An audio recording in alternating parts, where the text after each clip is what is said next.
Good numbing. Hello YouTube, welcome back to more Amphoreus. A bit of a bonus stream, as in it wasn't really on the schedule, but I don't think there's too much left of this in terms of like story we need to do. I just kind of ran short on time yesterday, unfortunately, so I kind of wanted to just kind of knuckle down and push on and get it done. I know Zenless Zone 0 1.5 dropped today, but we're going to get back to Zenless Sundays when we start doing that. I have rolled for Astra, and I managed to get her. I said before I wasn't that fast whether I got her or not. If I lost the 50-50, I was going to start saving for Evelyn, but if I won it result, I just have to get lucky with Evelyn. But I got Astra, so I now have something to start working towards. But last we left off, we were working our way through Castum Kremnos to find ways of removing or stopping Nikador from making it the indestructible body with the help of Nazius. It's likely no one survived this far in the festival.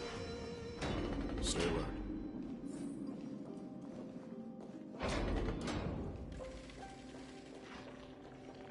The Titan's kin. Be careful.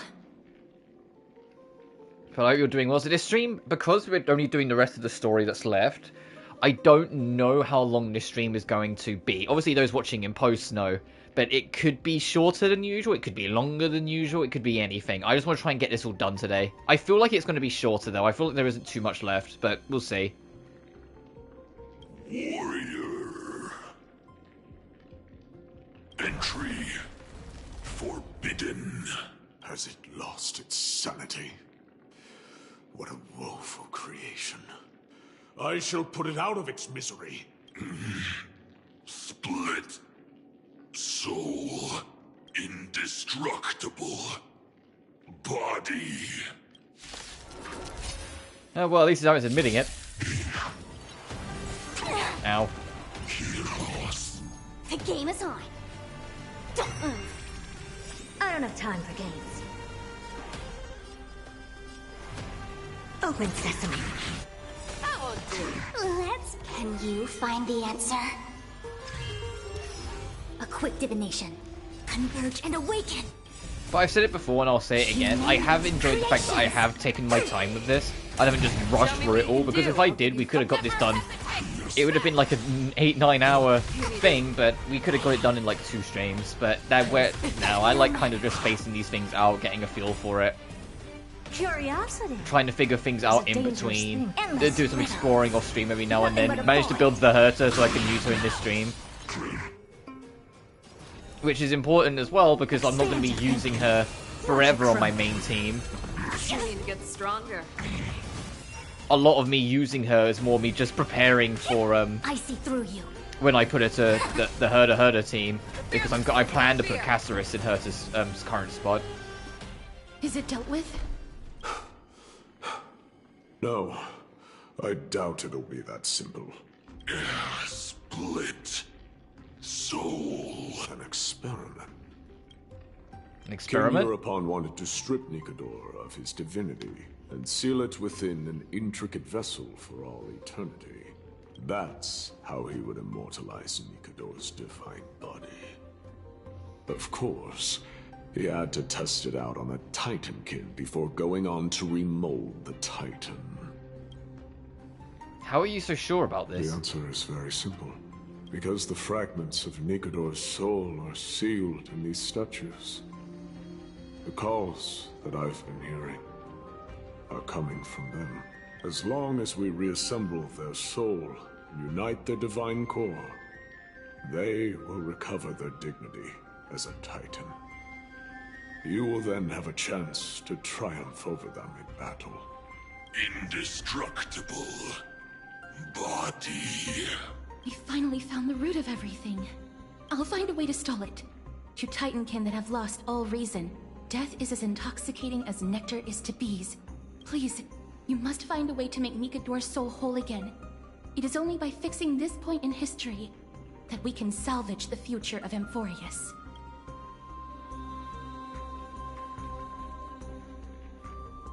Ready to travel through time, Gladiator? Let's see what you can do, Delver of Memories.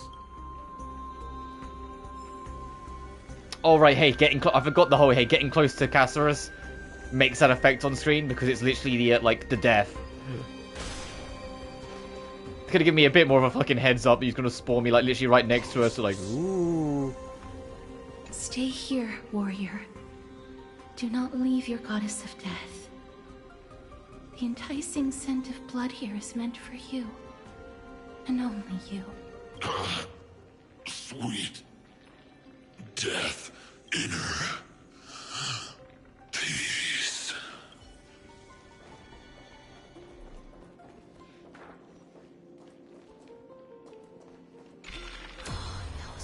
Unbelievable.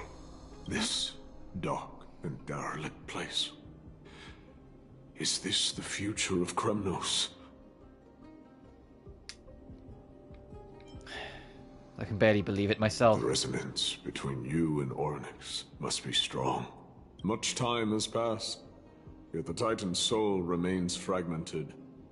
That covetous king and his servants would have turned to dust by now. Their scheme that once unfolded here has likewise been buried with them. You and I are both here to bring an end to this absurdity.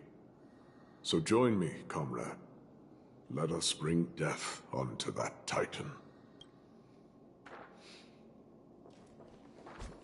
With how much time they're like spending with Nias, I'm surprised that he's just like an NPC. I would have thought they would have tried to give him a full model, you know, make him a playable character later on, but no, it's like, no, he's just some like coolish NPC. Nice. But surely there's something better out there. He was jealous, cunning, and foolishly stubborn. Having missed his last chance, the nightmares of Thanatos enveloped him and drove away his sanity.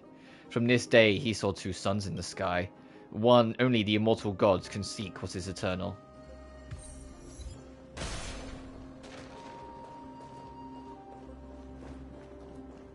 Damn it, I wanted to go around the edges. Sounds of battle. That's... My companions fighting against Nikador. So... there are mortals who fight against fate, even in this hopelessly bleak era. I am impressed, but strength alone will not help them destroy an immortal body. That's why you and that girl went back in time seeking answers. Courage, honor, tenacity, sacrifice, reason. There are only 4 soul-forged statues here. If they did split Nikador's divinity into 5 parts, there is still one fragment of the soul that is missing. Let's start with these first. Agreed. Come, help me piece together Strife's divinity. So we're going to have to go around to all the statues. Nikador's soul has been severed into 4 parts to the Kremlinians, and is still within the 4th statue. The soul forging. Sorry, I had to sneeze.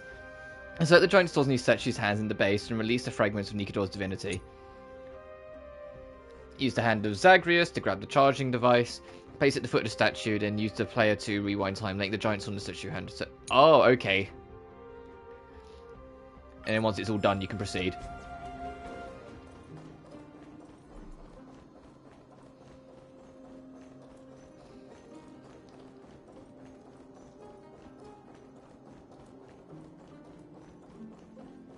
I guess it's just this way then. So you're alive, that's obvious.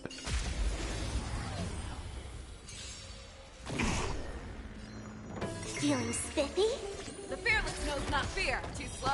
Converge and awaken!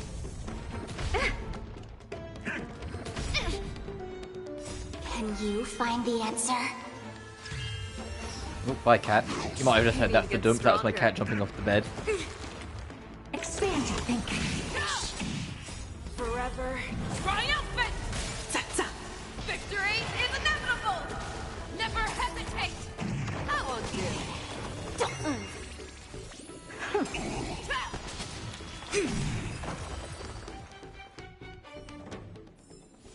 All things shift in divination.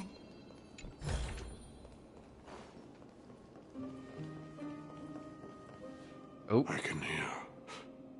I hear it. A part of Nikador's divinity is sealed within this. Well, as soon as we get to a device, we'll solve it.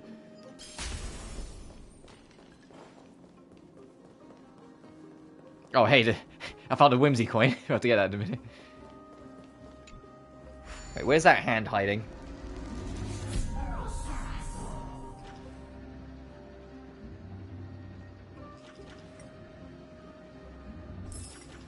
There's 5 in here? What do you mean?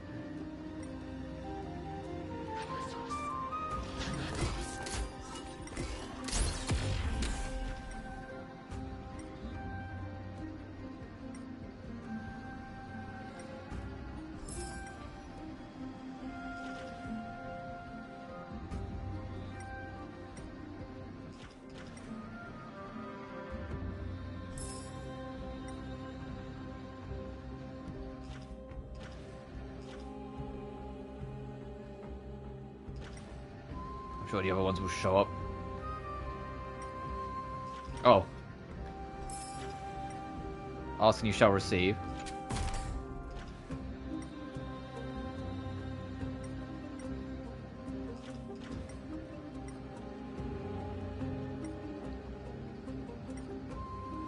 Oh, I see.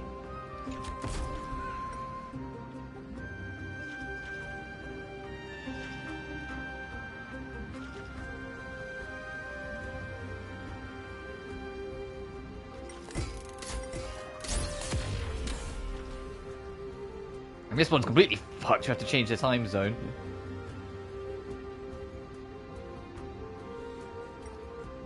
Right, let's put this here for a second.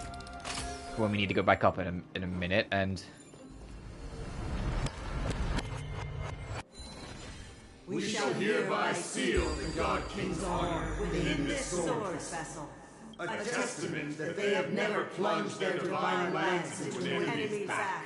Even when enemies close in from all sides, they have never conceded to evil schemes, fiercely guarding the warrior's dignity. Nikador's honor, break free from your shackles and return to your divine body.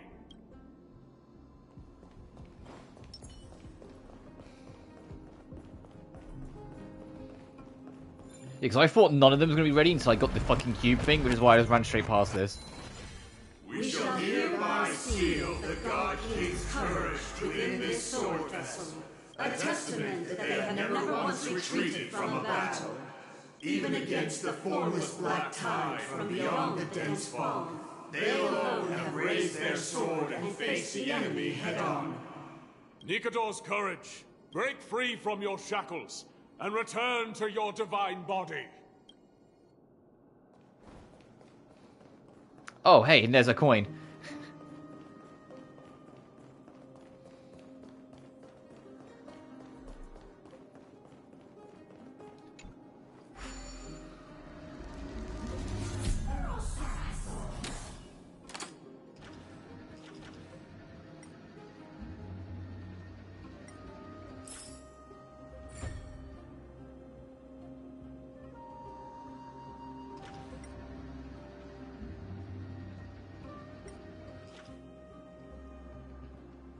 Where is... Oh, it's there.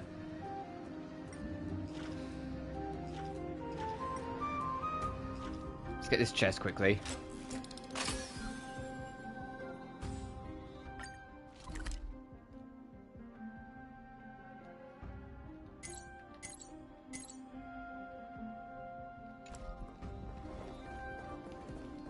Oh, so there's, yeah, that will be sleeve. I was trying to figure out where we are, but the map wasn't being helpful.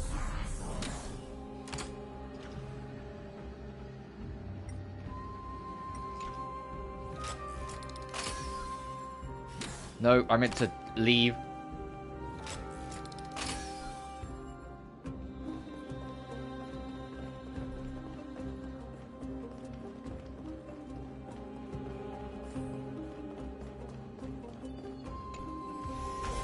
This thing?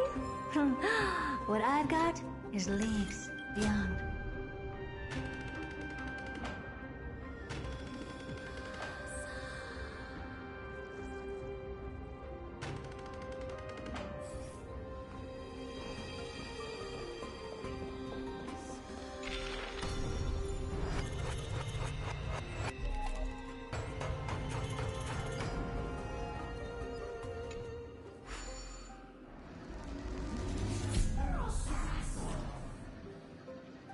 Oh, that's funny, because it's a different time slot now. Can I, like... help the girl out?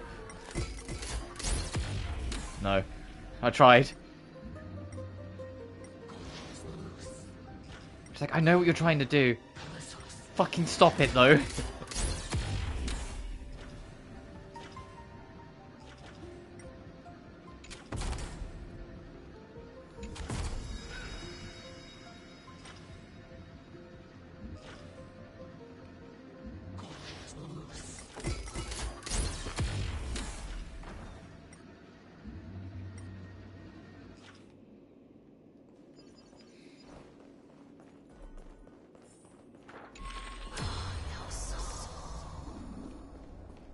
Can we just do it from here? Like, we don't have to do it in the other thing?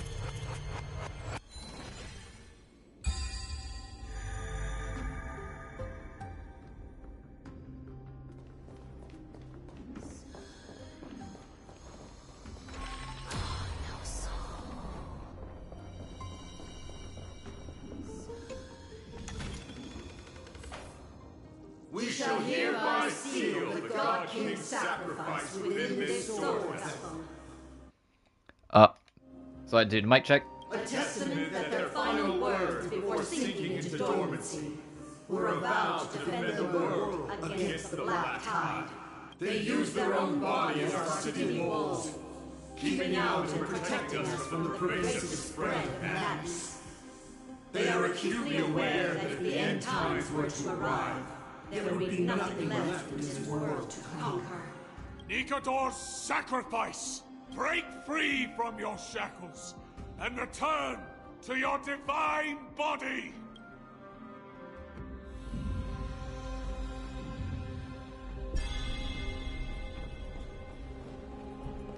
I am listening. Go on.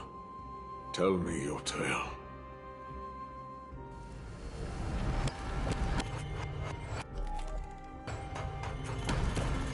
Failed to return to its original place. Something is missing here. Upon close inspection, you notice the body of the statue is incomplete.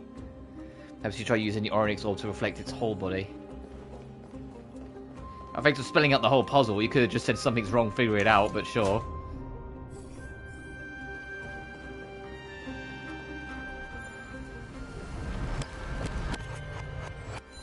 We shall hereby seal the God King's tenacity within this sword vessel.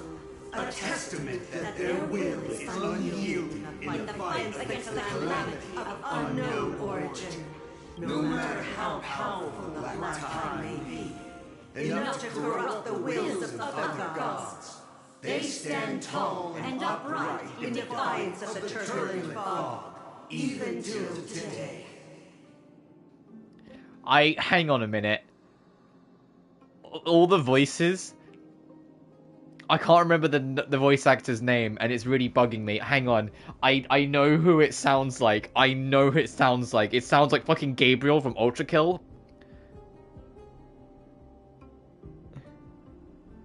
But I can't remember the voice actor name. Gianni. That sounds an awful lot like Gianni Matrigano. Right, fucking Gabriel Ultra Kill.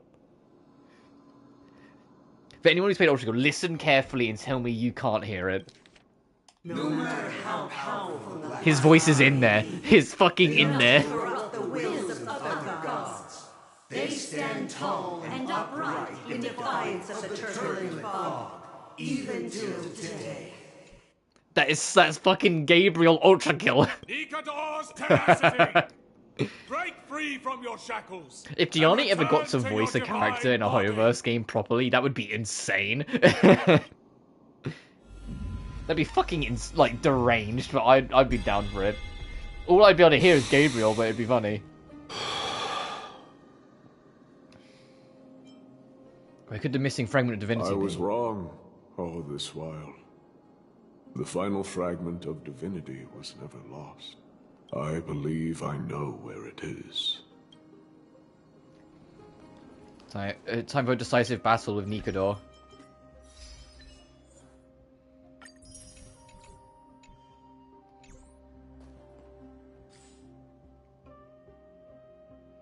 Oh, I didn't even realize. Like, that's probably the main reason why it's 3D.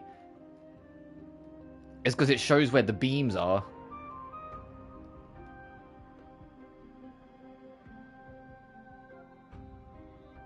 Yeah, it also has where the hand is in 3D as well. Oh, okay. Now that explains a lot more about why it is the way it is.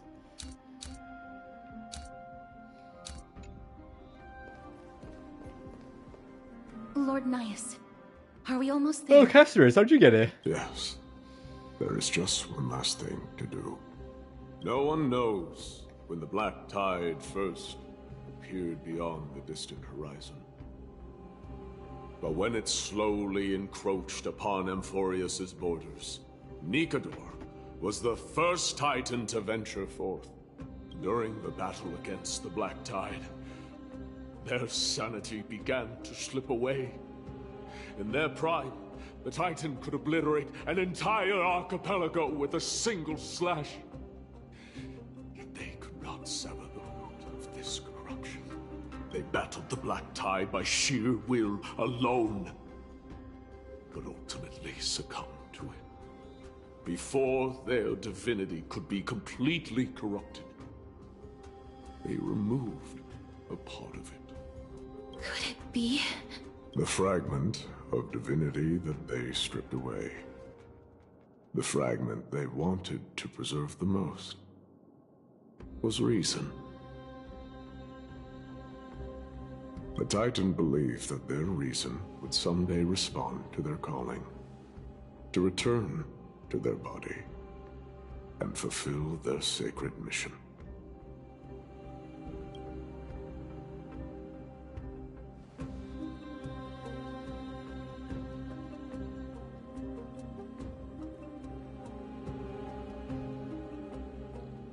Are all these versions of you from the past? They're all Nikador. All of these.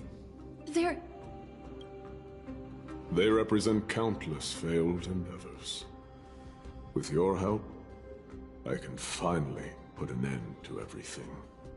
Lord Nias, what do you intend to do? Courage, honor, tenacity, and sacrifice. They are all versions of me. Hearing the murmurs of these soul fragments has led me to a conclusion. Nikador's soul is corrupted beyond the point of salvation. How do we stop them? There is only one way to do so. The seal that binds their divinity is already broken. As long as we complete the soul forging here, Nikador will be whole once more. You will go into battle with a Titan nearly at the zenith of their powers. And when that happens, the glory of slaying a god will also be presented before you. What about you, Lord Nias? I will return to where I came from, and become a part of Nikador's divinity once more. In all likelihood, I will also be consumed by corruption. An inevitable course of action if we hope to end this madness. You are willing to sacrifice yourself for a future you won't get to witness. This is my purpose. My origin. I am no mortal, and I do not fear death. Even so, will you still weep for me? All farewells in this world are sorrowful, Lord Nias. While we haven't known each other for long, I have learned much from you. In return, I'll teach you a lesson of mine before I go. Do not detest your talent, and do not abhor death. Journeys and epics are only glorious and magnificent, because all things eventually fade to dust. The embodiment of Strife telling me about the majesty of the world. What an irony. Civilizations only grow under strife. Humans instinctively loathe suffering.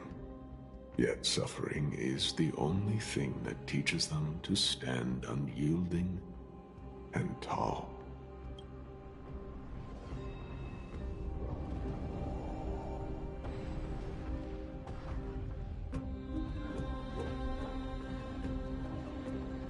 I will do as you wish. She knows what it truly means to go to battle. Perhaps she can be your inspiration. If you die by my lance, then there's no need to reflect on what I said. But if you should send me to my grave, promise me that you will use my core flame to fuel a roaring blaze and continue the fight against the Black Tide. On behalf of all the Chrysos heirs, I promise you.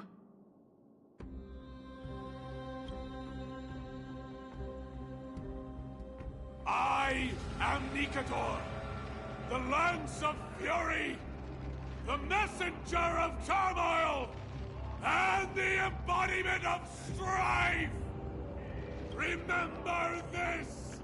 I am the scar that this world needs!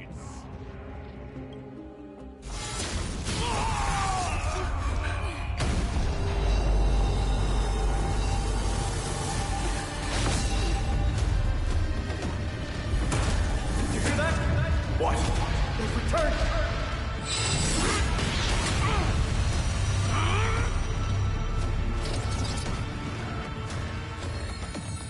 Best me! Perhaps be an end to symphony warrior!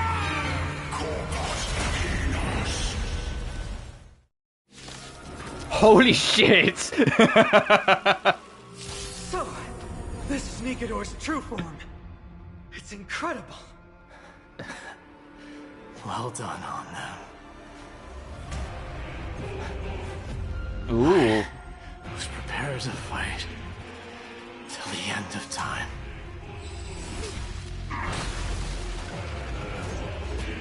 Giver, Master of Legions, Lance of Fury.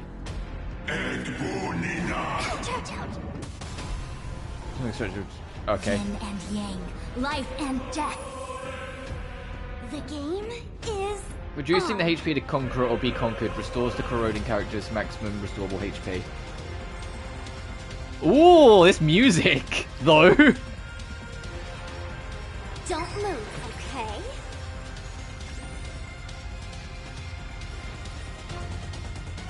The door to a whole new world. Too slow.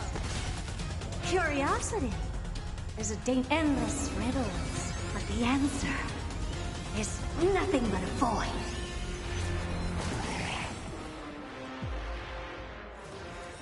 This feels like what would be a weekly boss. What do you mean it's the first boss of the actual thing? And let it captivate you. The omniscience converge and awaken. All things in this world have their laws. Yet stratagems, constellations are human creations. Yin and yang, life You just and gotta death. use that immediately. This one then.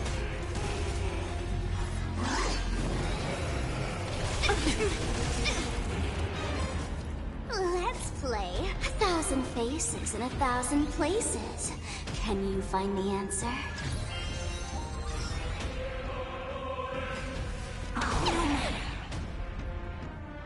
Why don't you stay and play for a while? Let's kick it up a notch. God, this fucking theme. Show me what you can do. I'll give you 5 seconds. Never back down. Never hesitate!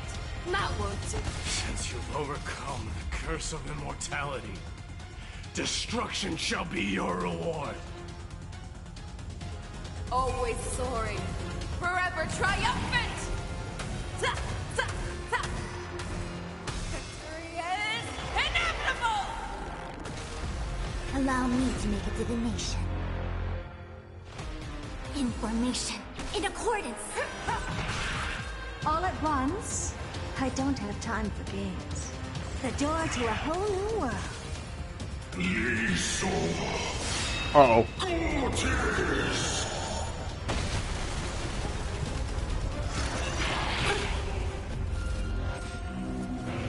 Oh, not this again.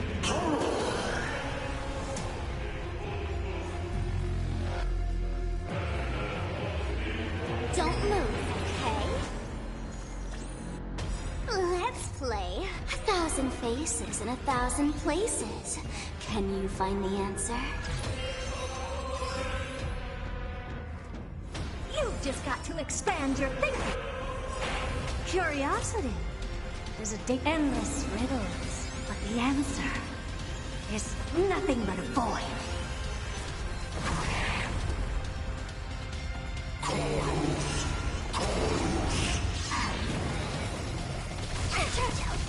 I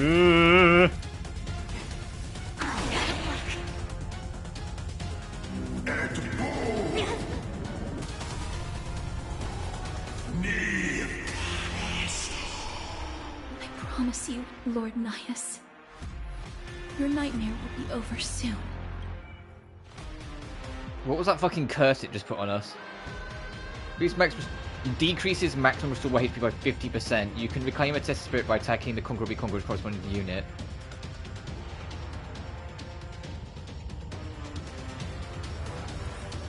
The door to a whole new world. Glimpse the unknown for a moment, and let it captivate you. I venture forth to hunt.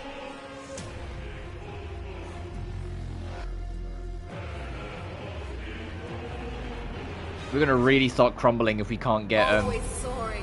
Fush Forever one. triumphant.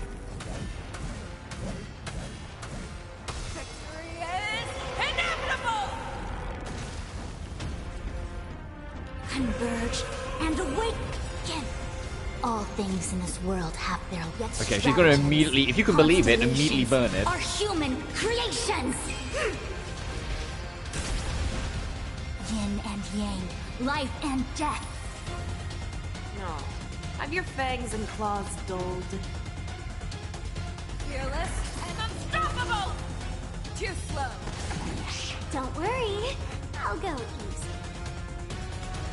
Let's kick it up a notch. Show me what you can do.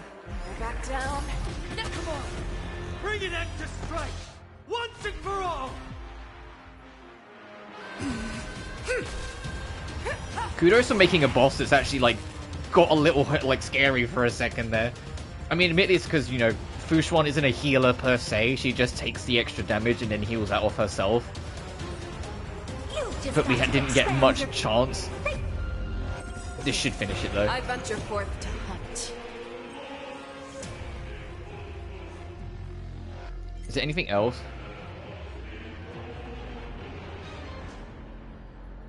Calamity Eternal, all realms levered, all legions to dust.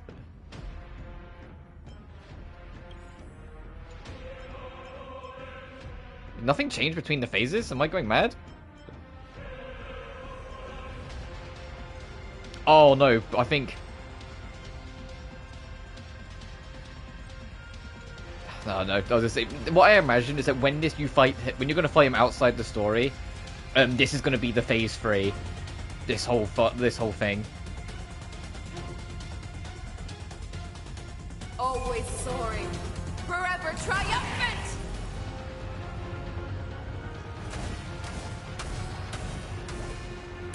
Get us out of here.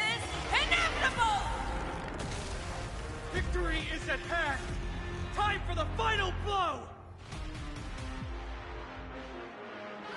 Oh? I was gonna say cutscene? But no, it's... Okay, there it is.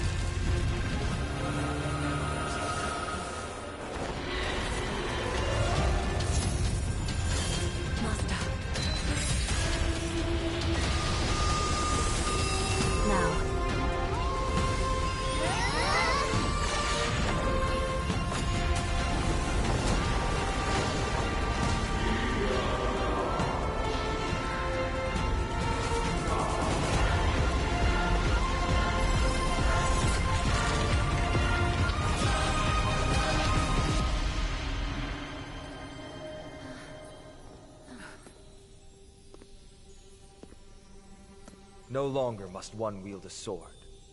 From here on, the world shall no longer know strife.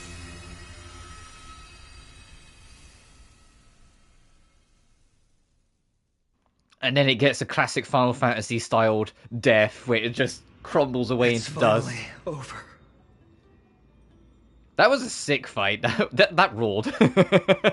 Nikador's core flame. Time passes quickly. It's been a long time since the last Titan fell.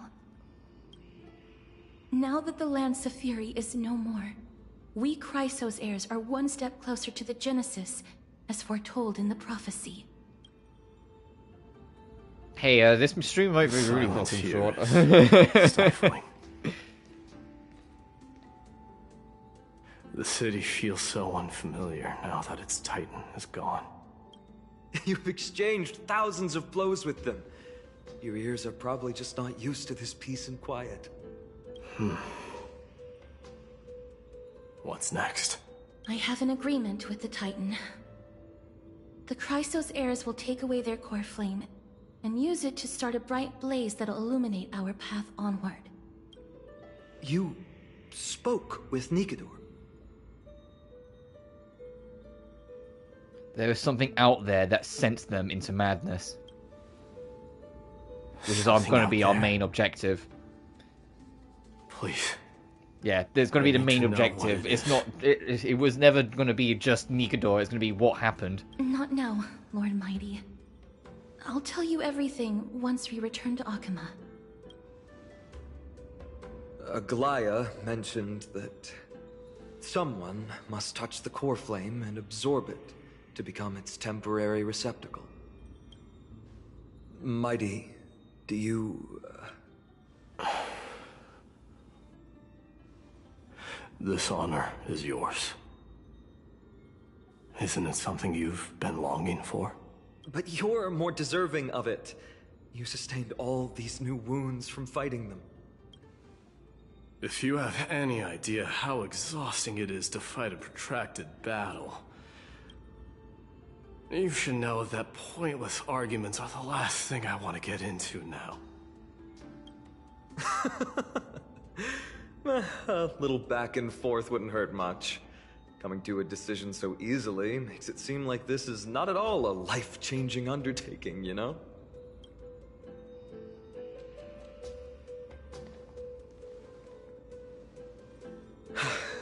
Come with me then, Core Flame. The vortex of Genesis is awaiting your return.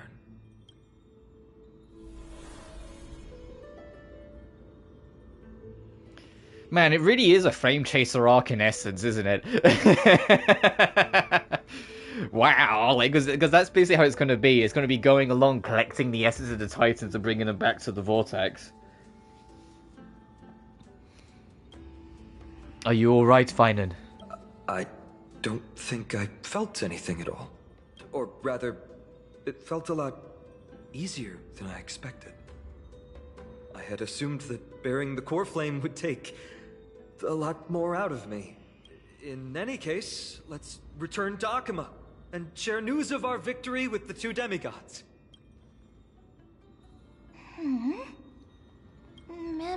Leave, friend, return together.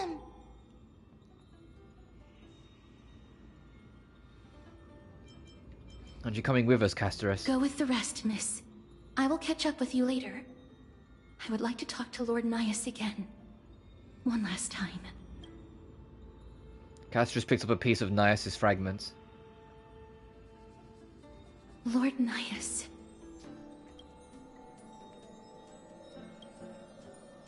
Lord Nikedor. Can you hear me?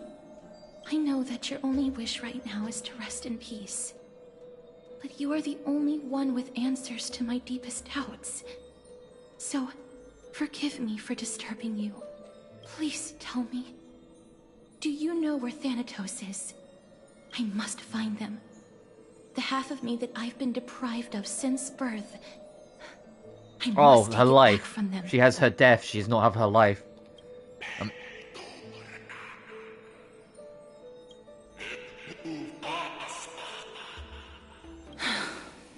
I see. So even the Strife Titan has never seen death in the flesh. I will continue this arduous journey, even if I must travel to every corner of Amphoreus. I understand. The Chrysos heirs will fulfill the promise we made, and see your unfinished work to its end. Such a peaceful end is not befitting of you. the bringer of strife into this world. But it's a good thing it's just me here. No one else can see what you look like in the final moments of your life. Poets will still describe you as an embodiment of madness and corruption. The god of war who incinerated all of their glory. Yet, at this moment, I am willing to send you into the gentle embrace of death, to a sweet land full of blossoming flowers. Farewell, Titan.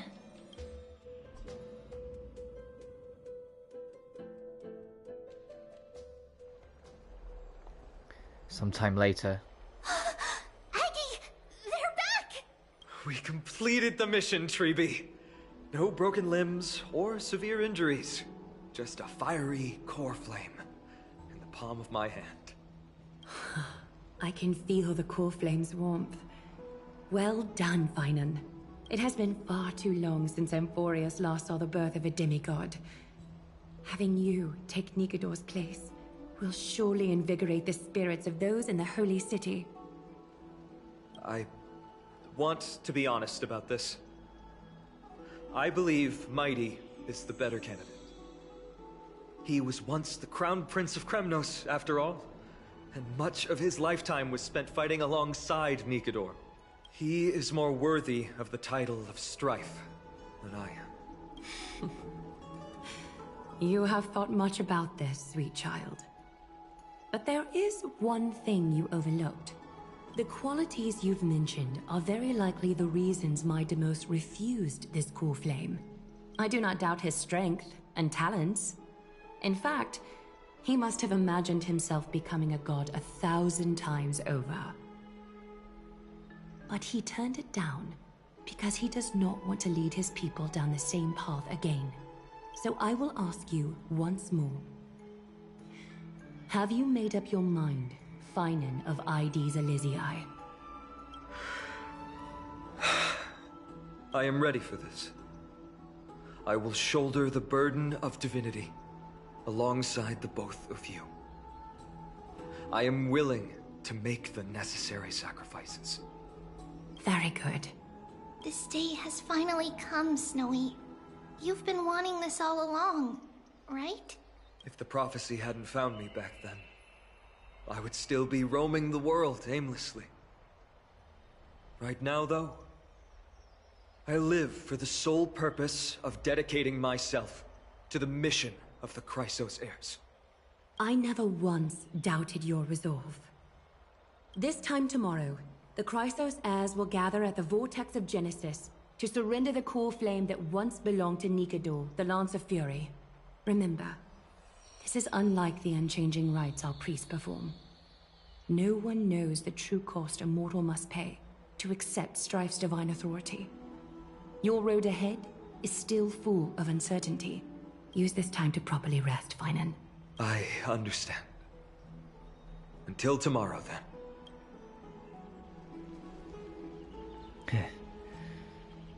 It's so peaceful, as if nothing ever happened. There are others carrying the burden for them.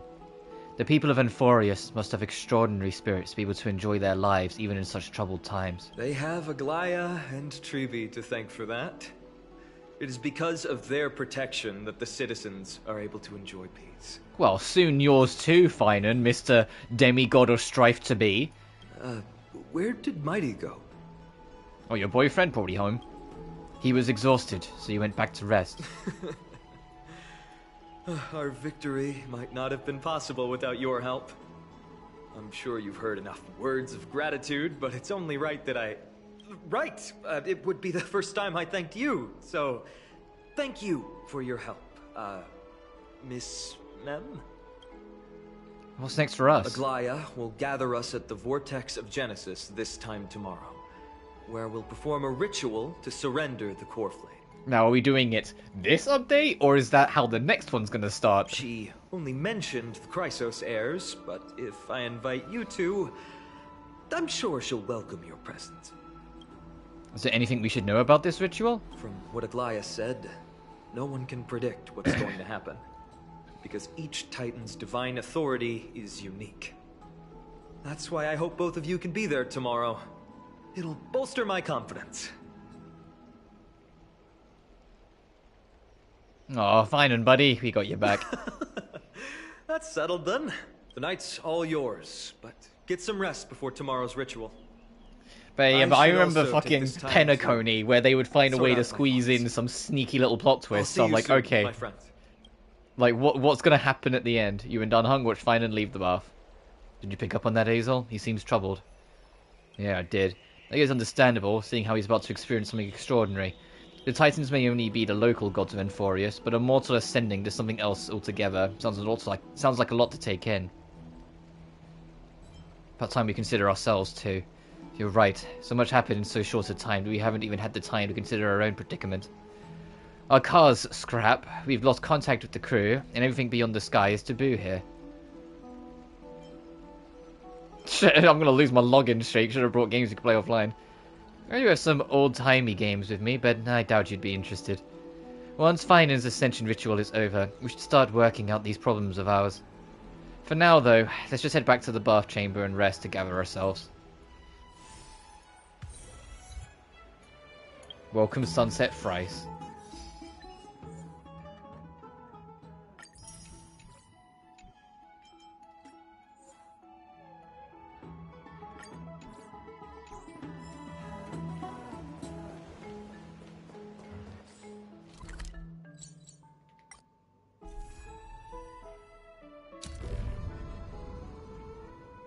I'm like, where? What's fucking new? I know I still haven't done the fucking shadow thing, but I'm like, no rush.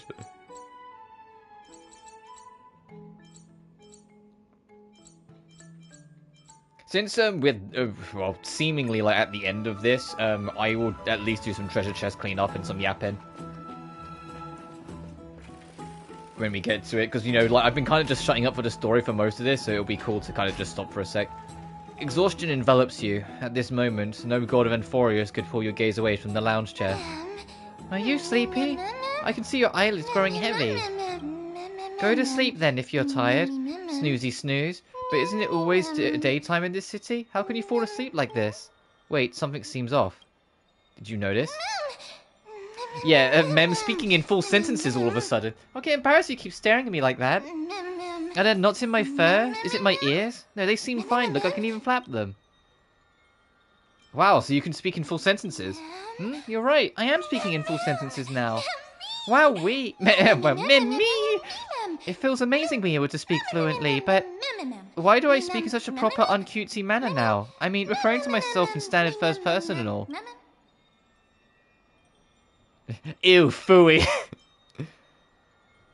It gives you more personality. Personality? You're always saying things I don't understand. Never mind, since I'm the forgiving type. Besides, now that I'm a bit more used to it, I don't sound as bad. Who are you really? I don't remember a thing about myself. My head hurts. I have a gut feeling, though. As long as we continue to collect the fragments of memory scattered across Amphoreus, we'll be rewarded with something really, really good. How should I put it? How, anyway. I just know that this world is very important to me. We're an ensemble cast. But then I'll be the protagonist's bestest sidekick. Fuck, we got a Paimon. No! So give me more screen time, alright? Fuck! No, and she's got our fourth wall breaking bullshit. No! I think I'm getting sleepy. The light feels so nice and warm. Even my fur's toasty warm. I can fall asleep any... I'll take a break too. Yeah, I think Mem is like some kind of extension of Alicia. Sinks into a dream. When the edge of dreamscape, you hear a whisper. Open this book. I'll be waiting for you in the past.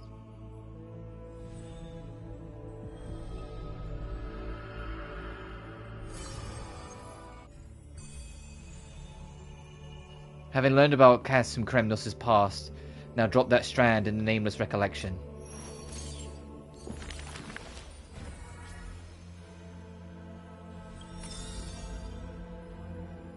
Those flame-chasing people, those forgotten stories, as I've written.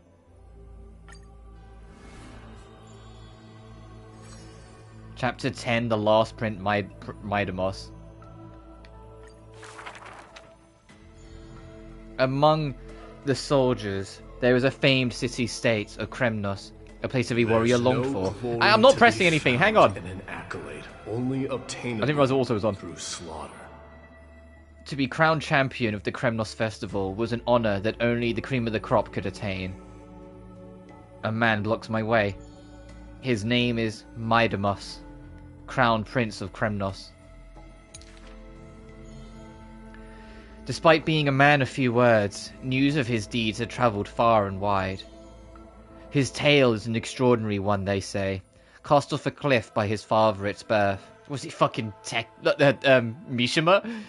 He plunged into the Sea of Souls and drifted for 9 years. Fucking Tekken. He managed to survive all of that? Even the god of death turned him away. An immortal body, a gift bestowed upon the man. As with every other crisis here in Amphoreus, a blessing yet also his curse. The taciturn man is seated at the table, expecting me to break the silence. Before us is a cup, filled to the brim with a crimson liquid. People considered it a Kremnion tradition to sustain their bodies with fresh blood. In popular legends, everybody on the battlefield was taken. Arrogant amateur historian. He sees straight through my pretense. His gaze is keen and piercing as a lion. This is pomegranate juice. The man scoffs.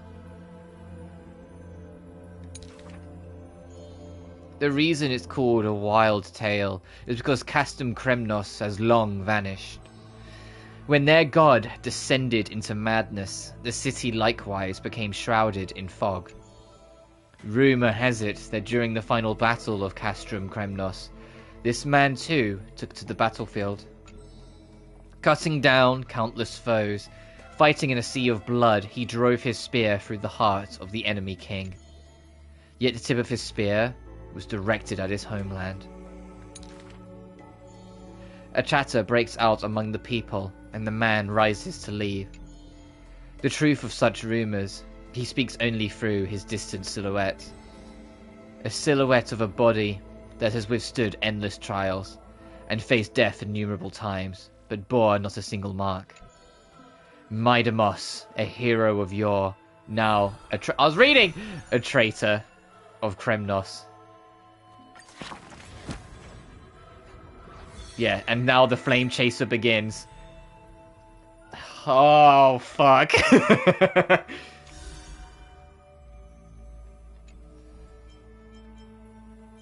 Yeah, the flame chaser arc begins. Maidamos has started the path.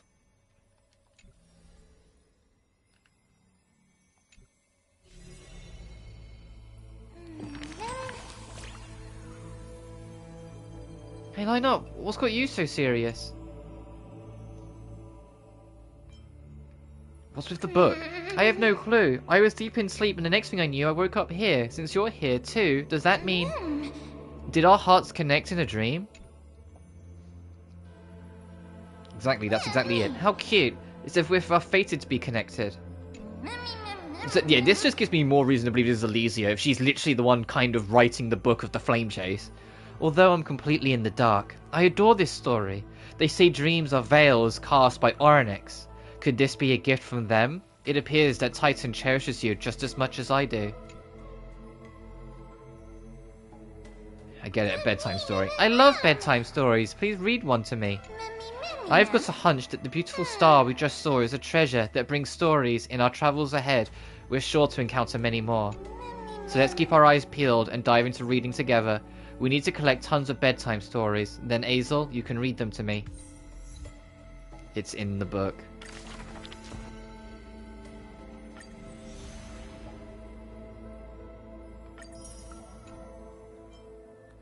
Oh yeah, Saga Compose 2, 3, 4.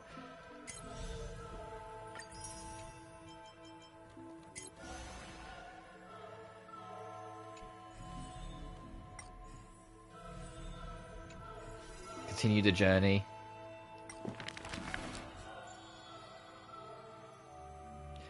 Oh. Ooh. Hey, I have a theory. I think that name is going to be March's real name. And then this.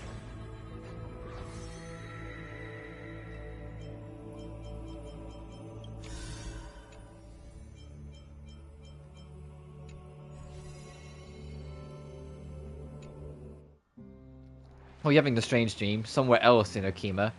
You should take this opportunity to rest, Lord Finon. The core flame ritual is tomorrow.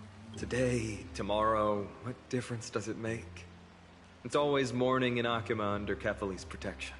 So long as the light continues to shine this brightly, I won't be getting any sleep. I think the fact that Okima doesn't get any nighttime is kind of like vicious, but oh well. Time to calm my mind and gather my thoughts. That counts as rest too. Have you thought things through, then? Not at all. Everything's a jumbled mess still. I don't even know where to start. The core flame was blazing hot in my palm in the beginning. But it has completely cooled off now. I can barely feel it. Miss Casterus, does this mean I'm a good match for Nikador? I don't quite get how it works, but if it's I have no idea, but if it makes you choice, happy, then yeah, sure. then I will say yes to that. Thank you. That's the abyss in the distance. Oh, that reminds me of the question I didn't get to ask. Back in the temple with the scales of justice, when Orynyx was trying to deter us, why did you stop me, Miss Casterus? Because I knew there must be another solution. Something more important than the fate of Amphoreus. It is far too cruel and unfair to ask that of you. You should know that I would have gone ahead if Dan Heng hadn't come up with an answer in time. I know. We should not have hesitated then. I stopped you before I even realized it myself. It's fortunate we had the both of them there with us. Yeah. It's a good thing we had them. Are you still thinking about the past, Lord Finon? Every waking moment. I lied to the two demigods just now. I told them the duty of the Chrysos heirs is all I think about now. Do you think I managed to slip by Aglaya's golden threads this time? No one fools her, Lord Finon. She merely chooses to turn a blind eye to our lies. You're right. How foolish of me to think I got away with it.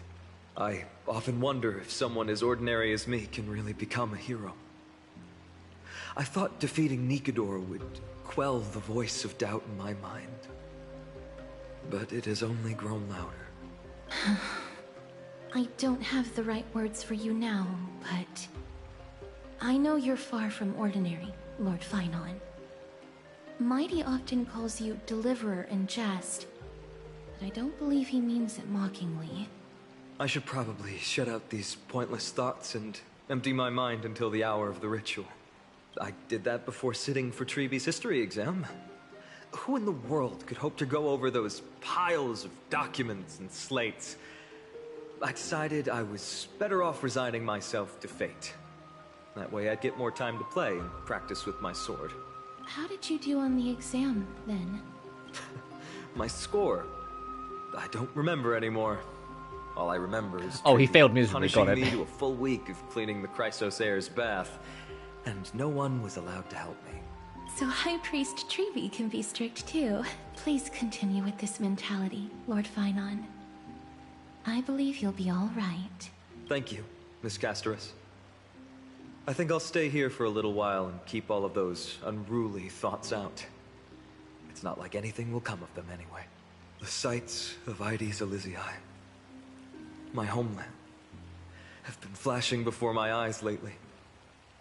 Those Kremnoans mastered some cutting-edge technology. If only I could separate my soul from my body too. That way I'd be able to fly my soul back to the comforting fields of my homeland anytime. That's the only place I can be momentarily at peace. The Herta? What do you mean? Outside Amphoreus in a familiar corner of the cosmos. An utterly adventure. Feel free to replace blank with whatever description. Shut the fuck up! What an utterly cool adventure for place to replace the blank with whatever description you see fit. I bet you're as curious as I am. So, what's going to happen next? Keep it together. All that excitement isn't going to get you anywhere, you know? Why don't you follow me into another tale on the other side of the cosmos? Ta-da! Recognize this place? Herta Space Station. The base of a genius and the cradle of science. Look at all these puppets! Aren't they dearly exquisite? Let's just say I've already heard many others secretly gushing. She looks so pretty on more than one occasion. Why is the Herta just hijacking the plot? What's going on? If you ask me though, they barely did justice to Madame Herta's beauty. Maybe just 10%. No, not even 1%. Fucking hell, she's so full of herself. Now, We stand a confident queen. Just stating an objective fact. Remember this scene? Oh, it evokes so much emotion in me. The esteemed Madame Herta, Genius Society number 83, asking the great Noose a question. An attempt to gain a peek into the divinity's mysteries through them. Alright, so continuing from where we left off last time, this is where everything would begin for the genius smart enough to rewrite the history of the entire cosmos. Fourth mirror? Who exactly are you talking to? Why, I was just ramping it up for our grand appearance, Madame Herta. So a dramatic debut? But what are the odds of that happening? Sure, slightly plausible, if I did manage to talk to Droid Head. But guess what's the problem? They have no reaction whatsoever. But look at this, Madame Herta. You're standing before Noose here. Oh, that? That's a hologram. What? I can't possibly summon the real Droid Head here, can I? Wait, what? You mean to say you've just been reciting your lines before a hologram? Yeah, creating dramatic value. Isn't that what you're most obsessed with? Moving on. Don't try, but you wouldn't even begin to imagine how difficult it is to send a message to Noose. And I went all out for it. Powering the audience system alone required me to reconfigure the energy supply of the entire space station. I had to switch it to hibernate mode before rebooting everything. Do you have any idea how much that costs? How much? How much? I'm not in charge of finance. Go pose that to Asta instead. Oh, you don't know either. I am Herta herself, the emanator of erudition, and a true blue genius. Why would I be holding the purse strings? That menial task is beneath me. Oh, poor Asta. Every time. I know Asta's a rich girl and whatnot, but Jesus Christ, how deep is that wallet going? Because Herta keeps reaching. You're absolutely right, Madame Herta. The IPC should really be providing a genius like you with all that you require, so you can freely dive into any research that tickles your fancy. With that said, Herta herself, emanator of erudition and true blue genius. What do you plan to do now? What else can I do? Identify what's malfunctioning within the audience system and fix it, of course. Don't take offense to my candid words, Madame Herta. You may be proficient in many aspects, but is hands-on work really one of your strong suits? I humbly suggest for you to contact Steven instead. Contact him and expose how I shelled out a bomb to send a message to Droid Head, only to screw up everything else? All right. I get it. Good that you do. There. That's the audience systems terminal. Come, walk with me. We'll check what's wrong with it. Aye, ma'am. Oh, but I can't walk. I can only float. What's with your witty remarks today?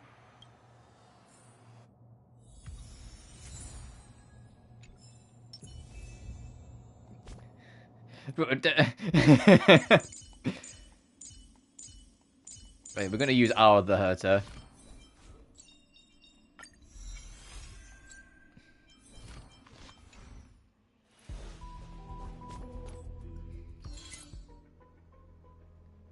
Oh, I guess a new event dropped whilst we were doing this. Yeah. This is the audience system?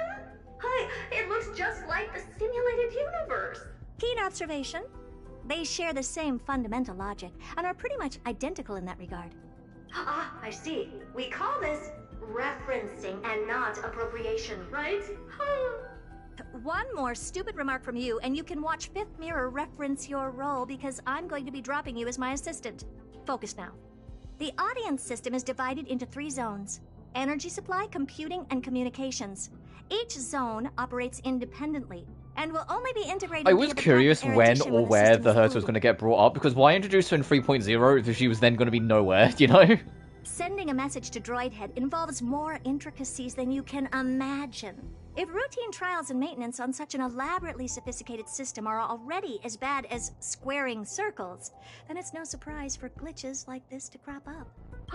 I see. So, Madam Herta, can you use your professional judgment to tell which zone the glitch is in? Of course. All 3. No sweat. They'll be up and running again after some simple technical tweaking. The 3 zones are compartmentalized, so we're going to have to troubleshoot them one at a time. Let's start with the energy supply zone. Get ready, and then we'll go over. I'm just a mirror, Madam Herta. If you're ready, then your reflection in me will also be ready to go. Brr, why is this energy supply zone so cold? Are we going to go to, like, the 3 previous planets? Why else? I've converted the energy core that It's supplies nice to come back to all of Euro her 6, space though, for, station like, a into second. imaginary state and stored it in this zone. If not for the ultra-low temperature here, the space station would have long blasted up into the sky. But aren't we already in the sky? You're just a mirror? I don't need you to take on comic relief, too. Where did those things come from?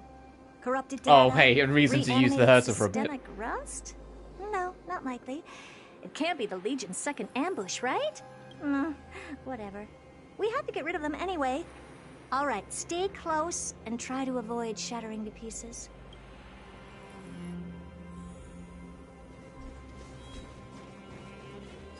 Let's save some time.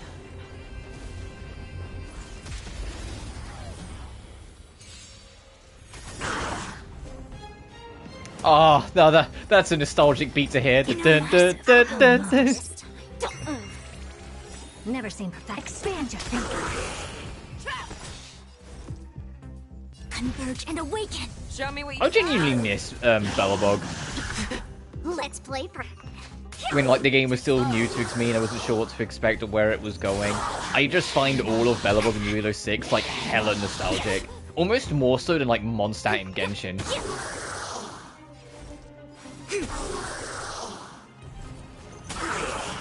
And yet it's funny because I don't really feel that way with the Herta space station, but I know it's because we didn't spend anywhere near as much time in it.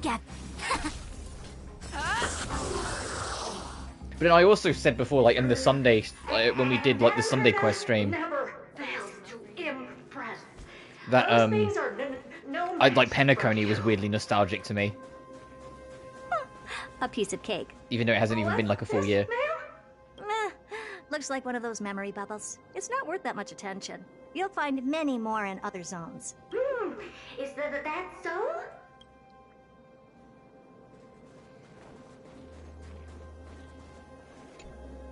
Is it going to take us to somewhere, Sancho Lawfu? How Oh did no. all these disgusting bugs get in here?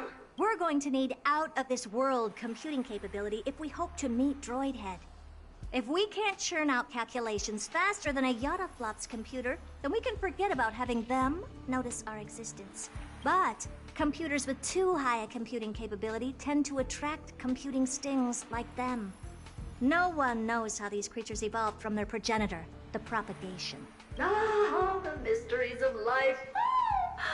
But even so, they can't compare to a talking mirror. A question on the side, Madam Herta? You have these powerful supercomputers and all. So, what are they normally programmed to calculate? Is that important? All that matters is that they work and are able to attract Droid Head's attention. I suggest meeting Miss Asta for a chat when you have time. Let's save some time. All together!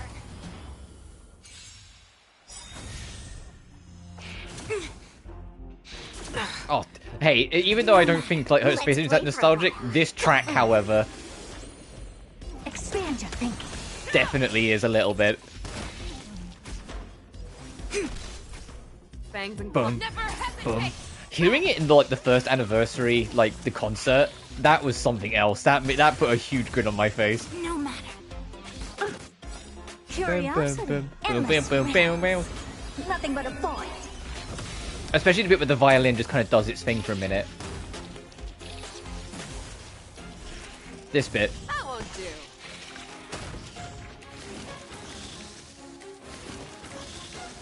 I'll go easy this time. Dun, dun, dun, dun, dun, dun, dun, dun, dun, dun. Feeling spiffy? The fearless knows not fear. Too slow.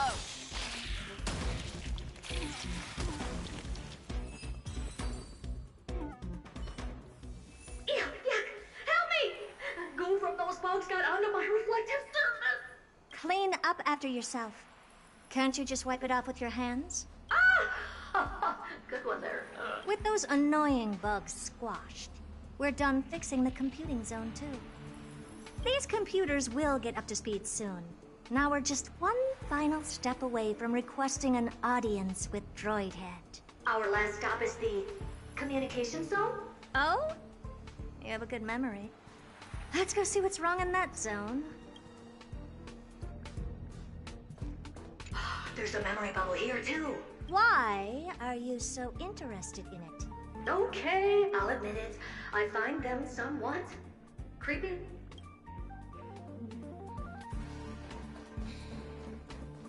I like what I'm just like. Okay, she's doing all this to talk to Noose or Droidhead, as she always mockingly calls it. But where's this going? I didn't think your puppets would be in here too, Madam Herta. Unsurprisingly, the communication zone is where a bridge for communication will be formed between Droidhead and the space station. Aggregating the path energy of the erudition, then firing a bond at the Eon. This is as good as tapping someone on the shoulder who's sure to turn back to look at you. Alas, our work is never this simple. Putting aside all that onerous legwork, a single glance from Droidhead could vaporize the entire space station if we're ill-prepared. I see. So letting the space station go into hibernation is a protective measure of sorts. To prevent it from slipping into operational overload and turning into a scrap world? Very perceptive for a mirror. Mirror see. And here. Mirror do. No, I neither have eyes nor ears. This zone seems to be functioning fine. These puppets are doing their job, and I don't see any obvious malfunction. Things may look fine only on the surface. Madam Herta, behind you. Huh? What does she want? Let me take a look. This puppet should be number 2757. How did you tell? Shh! Don't distract me when I'm checking the puppet's parameters. 2757. That's strange. What's wrong? Madam Herta? The replica personality module is off. That can't be. This parameter is set to be enabled by default. And the utterly absurd module has also been disabled? Something's definitely wrong here. I checked a couple days ago and made sure every puppet has it switched on. The attack, anything, everything module. No, wait. Why do you even have such presets? Is enabled. Intruder detected. Threats. Come and help me, Mirror. Anything, everything, attack! Herta, you're such a fucking idiot. These are... Oh, for a split second, I was like, are we actually gonna just fight a Herta? Oh, Remembrance is attacking. And now I see the ties to Amphoreus, because Amphoreus has got all sorts of shit going on about the Remembrance. A quick divination, converge and awaken. Human creations. Can you find the answer? fangs and claws got dull. Never hesitate!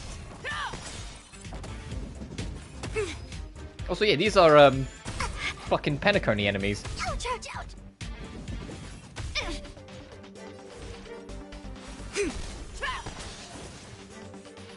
Open sesame. You're falling apart on your own. How many ways, by the way? Oh, is it just the one? Okay. The fearless knows not fear. Too slow. I'll go easy. That won't do. Egad! What a close shave! But why are these remembrance memes even showing up here? That's not the only one. Look at them. Number 7631 and number 10136 are affected too. Can't you do a factory reset on them? Sorry to disappoint. The Absolutely Not module has been enabled, so not even I get to bypass its permissions. Whoopsie. What were you really trying to achieve with these creations? Just some toys to amuse myself with. Finding the source of the corruption can wait. These puppets no longer have use now that I'm here. Take them all She's out. so smart, yet also so fucking stupid. And I love her. I urge you to go easy. She's so silly. For the sake of the space station.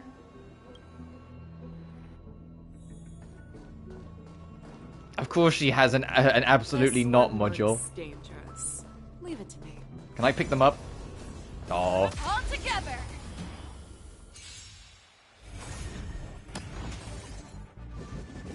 Bad luck. Let's play for a while. Don't move. I don't have time. Expand your thinking. Can you find the answer? Endless riddles. Nothing but a void. Forever. Triumph. Victory. Sorry, mic checking. Not that this fight's particularly surprising. Or the next two either will be. Let's save some time.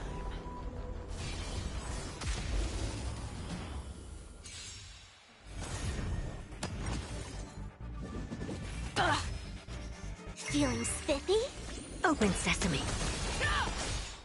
Forever triumphant! Victory is inevitable! Well, the rapid attack in Auto is never not just funny to see with Fei Xiao. She just fucking kills them.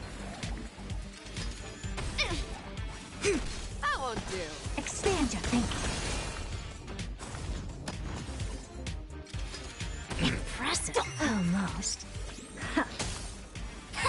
I know it's kind of a yeah, no kidding, but I think Nothing but a void. like Fei Xiao has one of the best, if not the best, alt animation They're in the game. completely battered, save for their heads. Heh. Well, never strike someone in the face. The same goes for puppets. I'm picking up signals from more puppets somewhere further in. Let's go take a look. A memory bubble, tucked away this far in? I think I know what this is about now. Yeah, I think she's just realising Remembrance is fucking around. But we can leave that for later. Let's take And care that's of how the it's going to tie to malfunctioning Amphoreus, because she's going to, because the Herta's going to chase it back, and it's going to eventually take her there. I'm picking up signals from more puppets somewhere further in. Which just makes me even more suspicious of Black Swan.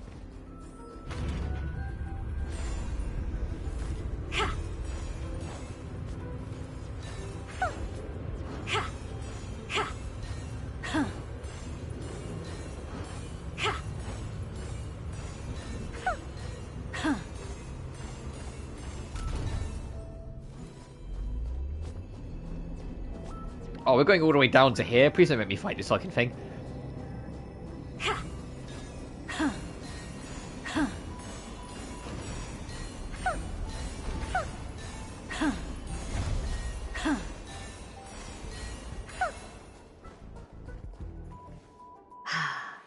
Number 0988.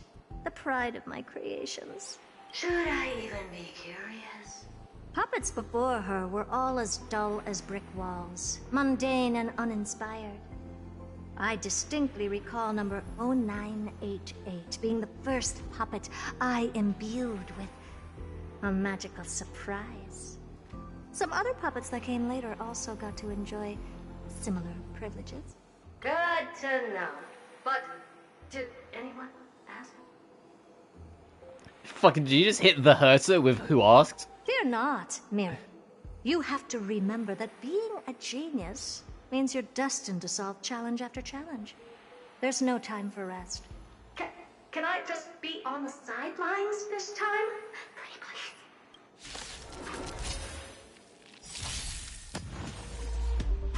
Okay, it's just a truce thing. Oh, we meant it to be like the weekly boss variant as well. I was like, no, not again.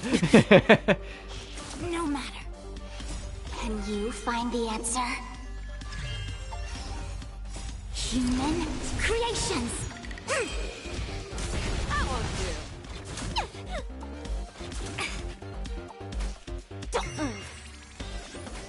The fearless knows not fear. Forever triumphant! Well, at least this stream's a little longer than I thought it was going to be. Like, when we did, like, the Nikador fight, like, 20 minutes in, I was like, oh, this stream's about to... We're going to fucking wrap it up. I didn't realize there's going to be, like, a whole little mini Herta chapter thing you do at the end.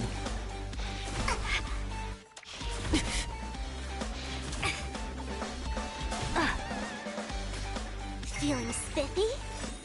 Can you find the answer? Open sesame. Yin and yang. Endless riddles. Nothing but a void. It also makes me feel a bit more uncomfortable in my decision to wrap up when I did yesterday, because I knew I would have really run out of time if I'd carried on. So it ended up being a good decision. Holy shit, the Herta! I saw that damage. Creations. Never hesitate. Trap.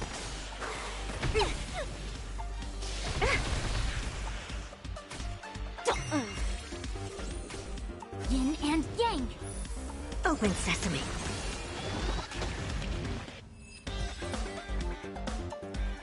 Oh, that was close. I almost shattered. Don't be melodramatic.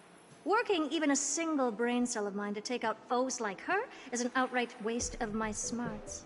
I take it we've taken care of the problems in all 3 zones? Does that mean?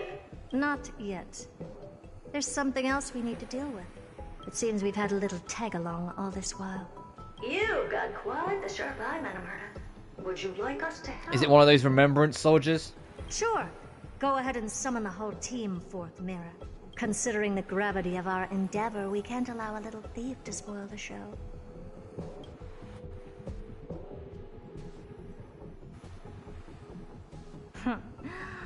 Parasite of the Remembrance. Do you truly think your atrocious disguise can outwit the keen sight of a genius like myself? Once you're reflected in my mirrors.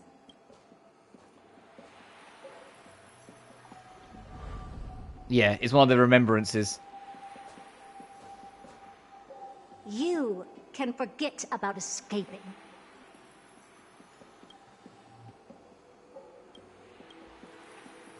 Oh dear, this is bad. Yeah, Herta's gonna learn something, and the Memo Snatcher, or like the Memo Keepers, are gonna try and stop her. It's the same reason why, like, the Remembrance people, like, no one other than Stell can see them, because she just wipes the memory if she tries to tell anyone. Right, stay alive, and again, I can strive.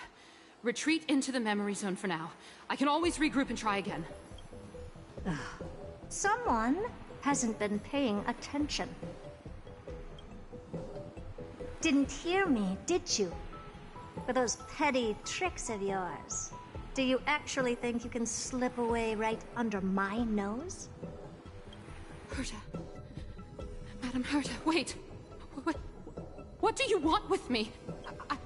I'll spill it all. The garden's secrets, and what they're after. Everything. Please, just spare me. Well, is that all you've got to say while your life is at stake? That's hardly worth anything. Need a little refresher? I am Herta, Genius Society number 83, the one to unravel the mystery behind the imaginary leakage phenomenon, and key holder of the imaginary implosion pulse. Do you honestly believe I'd seek any counsel from you? Hush now. Keep quiet. This is my moment to shine, so just listen. if she's outpowering like these remembrance members this fucking easily, then what is Black Swan's excuse, considering she's one of them? And is always like, oh no, I can't touch any of that stuff, March. Sorry, Jenny, I'm so fucking like suspicious of Black Swan. Like, she is up to fucking something, and she is hiding shit from us. Because even like, yeah, don't get me wrong, I get it. Herta, smartest person in the universe, yada yada yada. It should, if it's Herta being able to do it proves it's possible. So what's Black Swan's excuse, considering she's one of them? You crept in here to steal Noose's memories, didn't you? And messing with my precious audience system is just a ruse to lure me here so I can lead you to them. What a shame. You're only a step away from completing the mission assigned to you. As if. Truth is, you never stood a chance from the get-go. Think I only have fourth mirror following me around? Oh, then you've let your guard down. Because her siblings have long been watching your every move. Now, let me think. What kind of punishment should I subject a brazen thief like you to? Oh, I know. You garden folk have a fondness for mirrors, huh? How about letting you enjoy some quality Is she going to trap her inside a mirror? Object? A mirror. As for the length of your punishment, let's keep it mildly punitive. How about 100th of a lifetime? That should be enough for some serious self-reflection. Oh, cheer up. You could still do your part for this world while trapped in a mirror. For all you know, wow, Herta's vicious. Path energy could just help me get Droid Head looking this way. Oh, I should make myself clear. When I said 100th of a lifetime, She meant hers. I meant my. Yes, because she's gonna live forever, so that's forever. She's never leaving the fucking mirror. At long last, we can finally be at ease now that we've nipped those problems in the bud. This is yummy. Oh, cut that out! Those weird noises make me seem like I've got a few screws loose. Put that little thief to sleep for now. We can decide her fate later. Oh, sweet and venerable Madam Herta, when did your heart turn this tender? The audience system has been rebooted. This is finally it. After all that I have done to reach you, Droid Head, you better not snub me.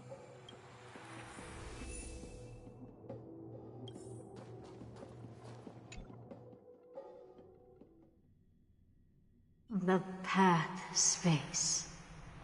This isn't a figment of the simulated universe, but a perfectly tangible and accessible space. Right. Now's not the time to wallow in nostalgia. Droid Head, will you answer me?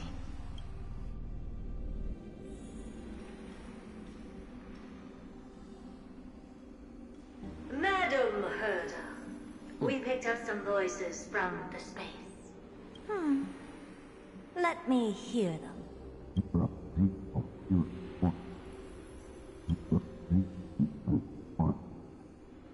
Is this binary arithmetic?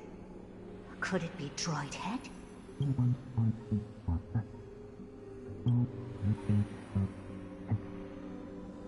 Wait. There shouldn't be a 2 in binary arithmetic. Is this some kind of prank?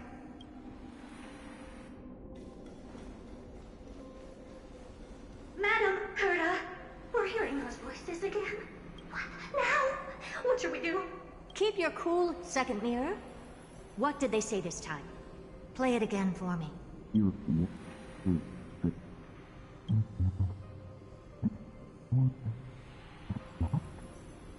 Door? Locked? No.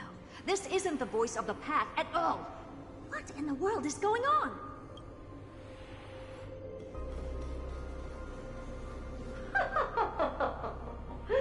Yuck, yuck, yuck. I love that subtitles. Seem to be discussing something interesting. Want to listen in on them? Mirror, stop that nightmarish cackle. It's giving me goosebumps. Wait, did you say those lads outside? Could it be? Why don't you listen for yourself?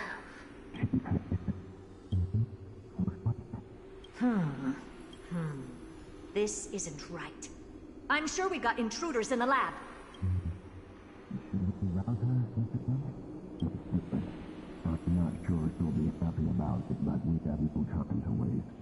Wait! Stop! Whatever you're about to do, no, don't even think about it. Whoever you are, you better not interrupt me right now. I must continue forward. She's going to get stirred from her sleep just as she gets there. To see Droid Head. We already know how this is going to go. She's going to get stirred just as she gets there. Is something wrong, Madam Herta? No, it's nothing. I was just thinking. Madam Herta? I think you'll want to listen to the voices from beyond this space. I'll leave it to you then, Mr. Sunday. Wait. What are they up to? Yeah, it's fucking Welton Sunday. Fucking father and son. The Harmony? Ridiculous. Hoping to stop me with such cheap parlor tricks. Not a chance. Easily dispelled the resonance with her subconscious mind. As expected of an emulator. Is there something else we can try? Presumptuous fellows. Who are you to interrupt Madam? Yeah, they immediately went to Madam Herta to go, hey, you fucking Amphoreus, we need your help. Let's ignore them and keep going. We haven't seen news yet. Forget it, Mirror. Let's just leave. Leave? Surely you're not suggesting we stop the audience experiment right now? That's beyond all reason, ma'am. We went through so much just to get here. And now we're just one step away from making contact with the Eon themselves. Please. You know how insanely costly it is to reboot the audience system. But if I were to ignore those two intruders and continue onward, when Droid Head casts their gaze upon the space station, the blast of energy generated in that instant is sure to burn them to a crisp. Experiments can always be repeated, but humans cannot be brought back to life. Unless your name is Ting Yin. Oh, Madam Herta, so selfless and kind. I am truly a lucky mirror to have found the best possible master. Enough! Don't use that nauseatingly fawning tone on me. Looks like I'll have to abort this prematurely again. But mark my words, Droid Head. I will be back for you.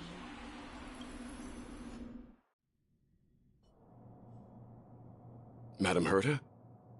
You're finally awake. You two? Oh.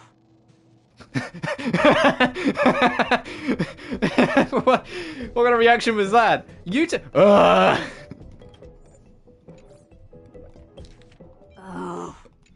My plan is ruined. And it's all thanks to you. Your plan? My sincerest apologies, Madam Herta. We weren't aware this was a part of your plan. The space station was in complete darkness when we arrived, so Sunday and I assumed something bad had happened.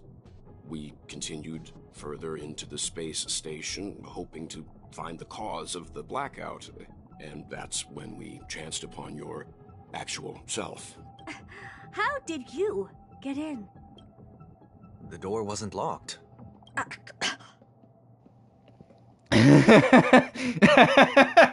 All right, fine. I am a person of reason, after all. You're not to blame for this. I am familiar with Mr. Yang of the Astral Express. But the one next to you? Looks like Madam Herta doesn't pay much attention to cosmic news. Please pardon my manners. It is unbecoming of me to forget the most basic of courtesies amid all that has happened. My name is Sunday, and I'm just a passenger of the Express. And this, unremarkable passenger happens to be a Harmony Pathstrider? Do you take me for a child? In any case, I don't suppose you came all the way here just to check on how the space station is doing? Well, we were worried for a moment there. But it's good to know the space station isn't in any kind of trouble. We're here because of Amphoreus, Madam Herta. Why does that not surprise me? I love any time they do the camera angle where you, and this applies to like anything, this isn't just a Madam Herta thing, where the big hat hides the eyes but not the rest of the face. Oh, something occurred to you? No! I've told Himiko everything I know. Nothing about the world sounds right. Droidhead has cast their gaze upon numerous worlds in the past, and every one of them is etched in my mind. So how could I possibly not know about it? Perhaps those garden folks lied to you. Anyhow, I've looked up the name Amphoreus in the simulated universe. Though clearly irrelevant results have already been filtered out, there's still an unbelievably long list of generated results.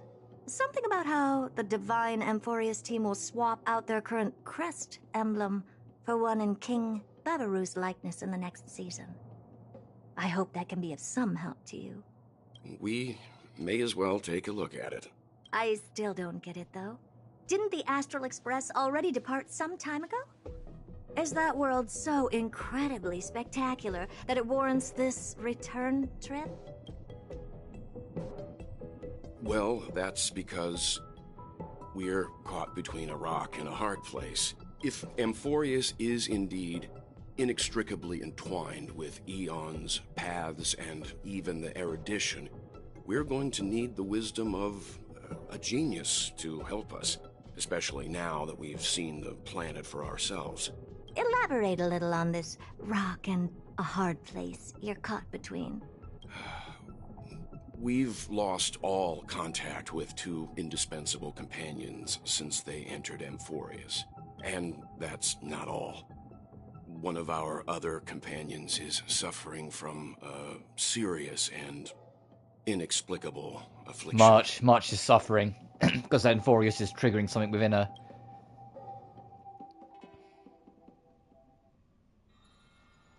Within Amphoreus, at Azel's private bath chamber. Good thing you're finally up. Well, the giant's light is going to give you a sunburn. They've been excited for a while now. What did you feed them?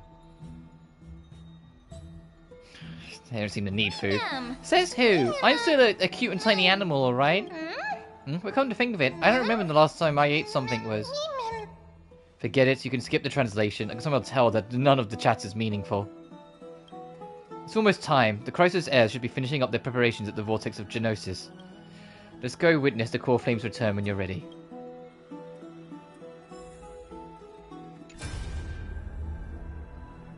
First ahead. Can't say. Next second, a strange feeling spreads across your chest. Face, you remember everything experienced around 4 and non-existent memories that you witnessed there. Side of subsidiaries, you discover a few scattered crystal shards running motionally in your hand, clear and bright. Is this a gift of destiny?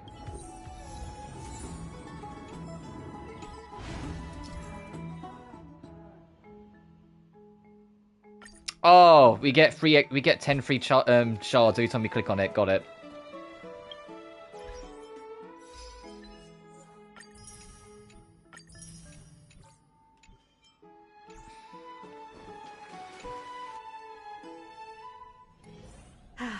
Need something? If not, then I'll be leaving. Oh, Majesty of the 12 Titans, pillars of the world. We seek your divinity to mend the rifts of the world. Fill... Oh, whoops. I thought that she was going to keep on talking. Your guests are here, Finan. We can begin the ritual now.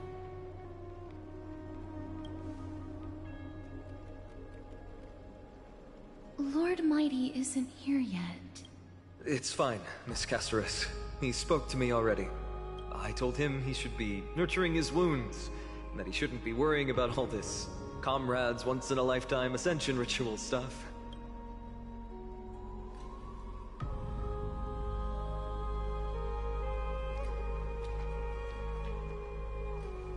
So, I'm ready to begin.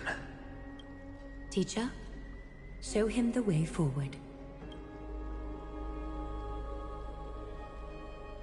Despite the myriad dark and endless nights that have gone by, the guidance of the prophecy is nevertheless as clear and bright as the first ray of dawn. Overthrow the gods, it declared. Restore the core flames, it declared. Bear the divine authority, it declared. Forge miracles, it declared. O prophecy, forgive us for this late tribute. We, Chrysos heirs, have striven to start the flame chase journey anew over these myriad nights. The seeds we sowed have finally yielded a good harvest. The seventh core flame needed for the miracle that once belonged to the great Lance of Fury, Nikador, shall now be returned by an elected hero of the Chrysos heirs. An upstanding citizen, a valiant warrior, and a noble soul. Please step forward, Finon of Ides Elysiae.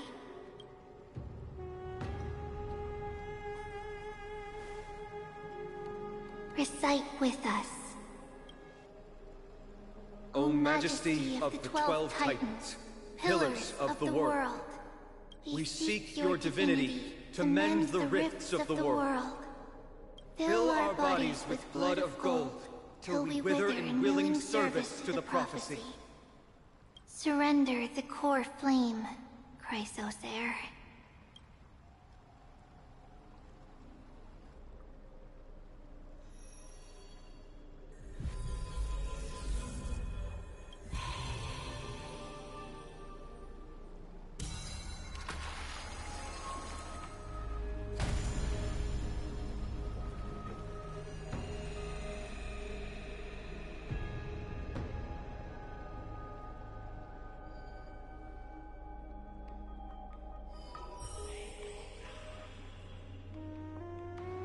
The Lance of Fury's constellation is illuminated.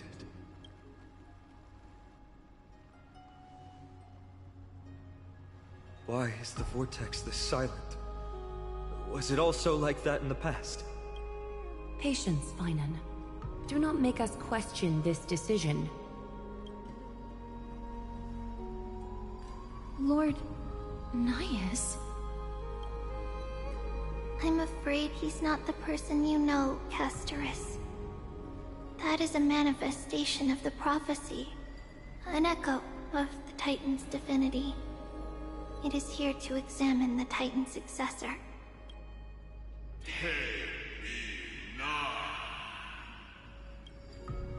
Mortal, who wishes to inherit my divine authority, your strength and character have been thoroughly tested. Yet your will wavers. If you are to inherit Nikador's relentless fight against the unspeakable Black Tide.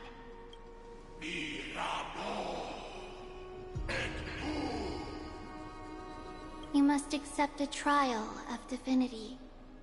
Prove that you possess an indestructible will, and vanquish the fears deep in your heart. Vanquish the fears in my heart. So be it. No matter what obstacles you plan to put in my way, I'm ready to overcome them. For our prophesied tomorrow, I will become the god Amphoreus needs.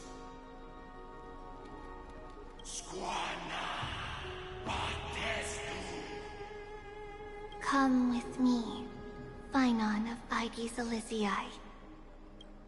In fear, you shall abandon your mortal body, and in suffering, be reborn as a god.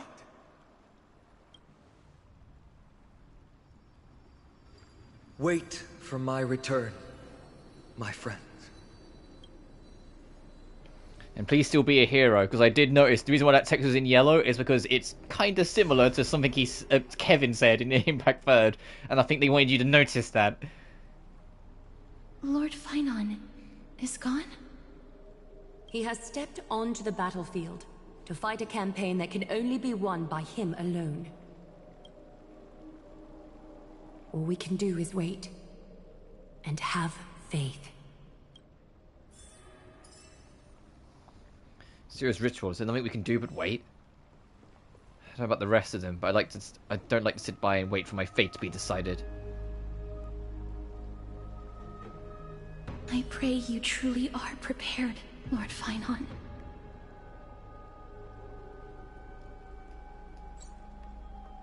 You seem worried. I spoke at length with Lord Finon before. There was hesitation in his words.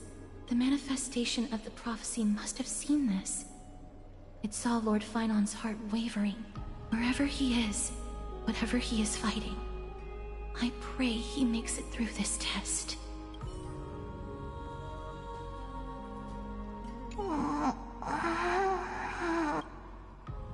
Looks like she fell asleep. Presiding over the ritual must take quite a toll. Snowy.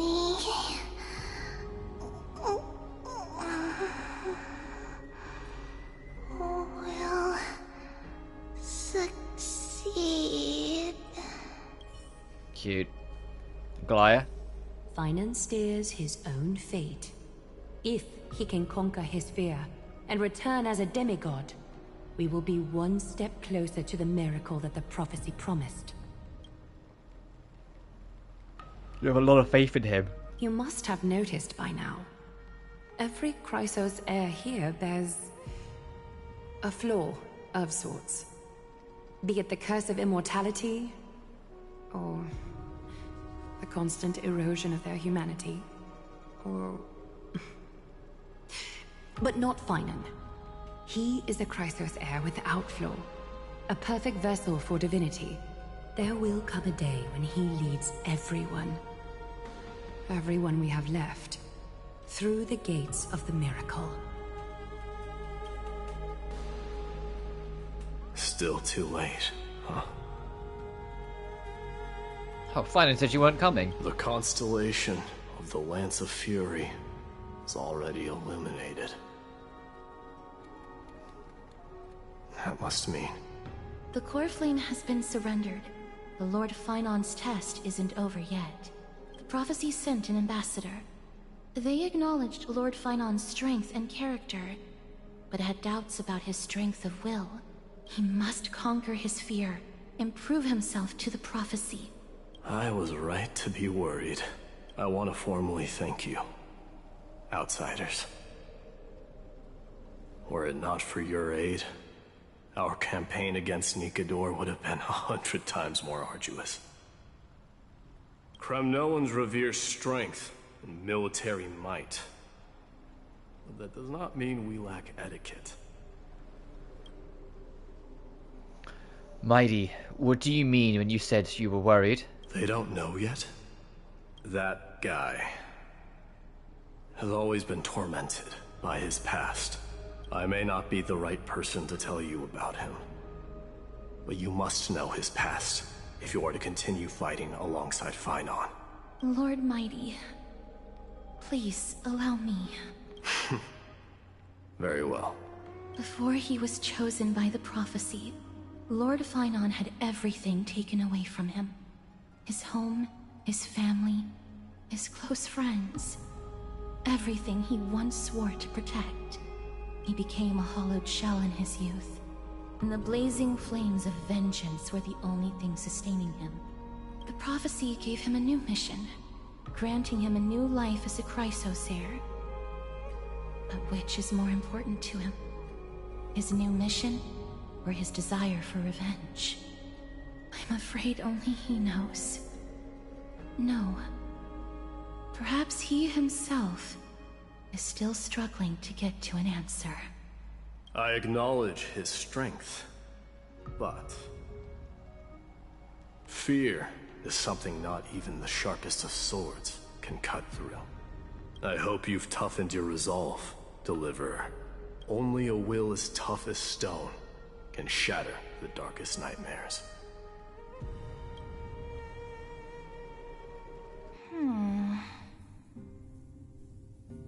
Is something wrong? Don't keep me in suspense. Come on, tell me already. What did I just wanted to get a reaction out of you. Alright, I'll tell you. Oh, is Elysia dead? That's a fucking twist. This card is the Deliverer. And that's why Mem is the way it is, because it's a fragment of a dead being. Deliverer? What does that mean? The interpretation is really long.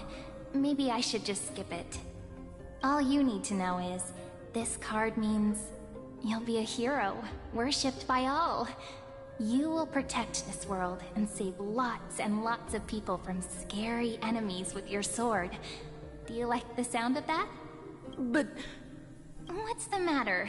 This is a good card. But I don't want to be everyone's hero. I just want to stay in this village with everyone I know. Grandpa and Grandma said the outside world is full of bad people. That's why they're always at war. Who wants to save bad people like them? I can be a hero, but only our village's little hero. Well, little hero, if the day comes for us to say goodbye to ID Silizii, could you become a deliverer then? Do I have to leave the village? Mm-hmm. If something like that happens, someone will have to save the world. Then I'll... Hmm? I'm just teasing you. Don't worry. ID Silizii is a peaceful Wow, place. this actress sounds a hell of a lot like March, doesn't she? It's not actually March. I think this is actually Elysia. But I think it's a little deliberate that Elysia sounds at least a little like March. Are you going home already? I wouldn't even be surprised if you're not in a March is hurry, also a fragment Should we go play with the fairies again? of Elysia. Oh, fairies! Okay, I love playing with them. I'll win back the wooden sword I lost to them. Look at how excited that got you. Let's go then. May this world never have need for a deliverer. Yeah, and that was her death. May this world never have need for a deliverer.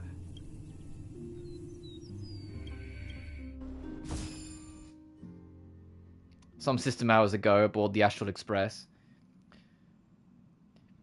Oh, Pom-Pom, have you prepared our meals already? Of course the food's ready. March isn't feeling well, so Pom-Pom has specially prepared the conductor's special bland meal that'll be easy on her stomach. Can you bring it to her, Himiko? Gladly. Why don't we also get her No coffee when she's already feeling unwell. I guess you're right. Oh no, what are we gonna walk in on? Marge, I'm coming in, okay? Oh, fuck. Huh? Yeah, she's... Oh my god!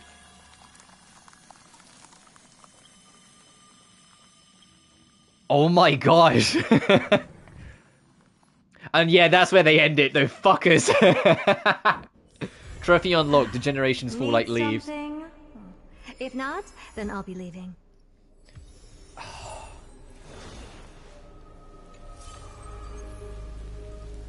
Damn, we got something for the fucking book. Oh. So now this is going to be Finon's chapter.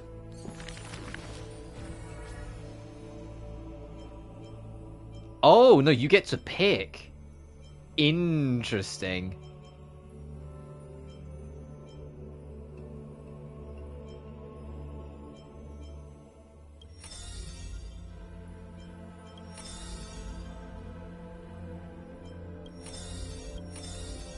Ooh. No, this was Finon's story. We'll do him. Chapter 7, The Nameless Hero, That Lost Voyage. In Amphoreus, untitled statues are a prevalent sight. As for the inspiration behind these statues, they are said to be clay figures that Kefali made at the world's creation.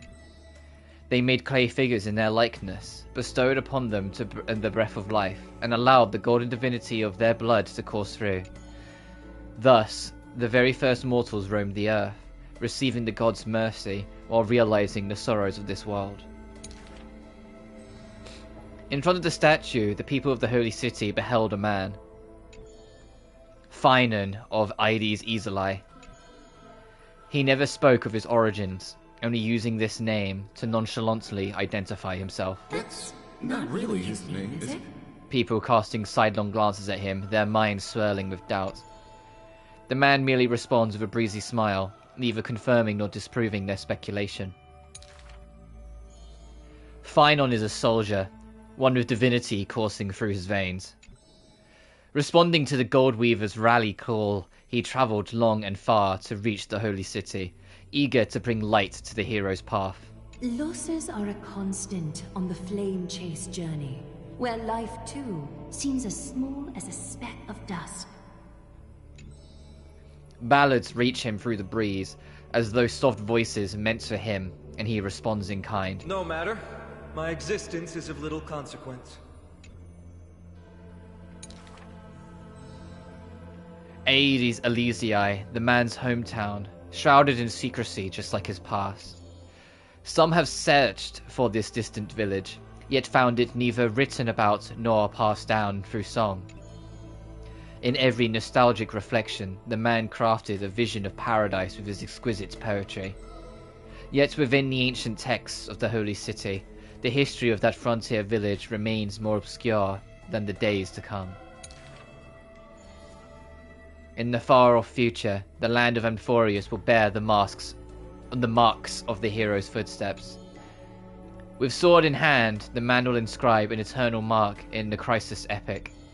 Yet his real name may never be heard in this world again. Losses are a constant on the So flame Finan's chase not journey. his real name. I wonder if it's because it's Kevin. Some too losing themselves at the very beginning of their journey. The nameless hero. Oh, we can view all of them. Oh, never mind. Okay, we'll go Casterus, then we'll just figure it out. Twirling in Fallen Bloom, Chapter 11. I see a sword that grants death, a shackle of destiny, next to the silver-haired girl worshipped at the Demise's hallow. The sword stained with unknown blood, lying shattered and snapped, the shackle chained pale wrists doted in thickening rust. The priest asks with a shaking voice, "Upon whose fingertips will the butterfly perch?" The girl never answers, like it death itself, withered in silent solemnity. People often say that dying is to meet the palm of the hand of shadow, and dreaming is to be brushed by their fingers a little. In the mirages where the girl petted death, she sees black waterfalls foaming in bellow, pouring down from a chasm in the sky, where a solitary tower withstands torrents sallow. Where she wakes, she can still feel the water's freezing touch, and a cacophony billow. Like a wail of the dead, the howls of beasts in confusion, delirium, and clamors hollow. The girl's embrace is not meant for the living. Thousands have entered the eternal sleep in her arms, granting to the dead solace and dignity. She mentions a ferocious warrior feared in battle. She did not go with a smile, but to me she cursed. Oh, life's end, how ugly you are, how despicable. From that day on, she adorned herself, her dress white as the radiant moon. She became always doted with flowery petals.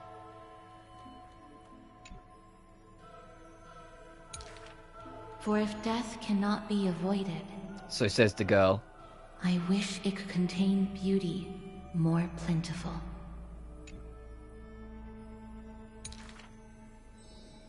Among the manifold rites about death, the ones she knows with most intimacy are burial rites. One burial of unfamiliar countenance after another wherever she presides. From the angelic visage of the babe passed in the cradle, to the despairing eyes of the mother drowning in sorrow. From the scars on a war-battled general's torso, to the unending tears pouring from his bereft widow.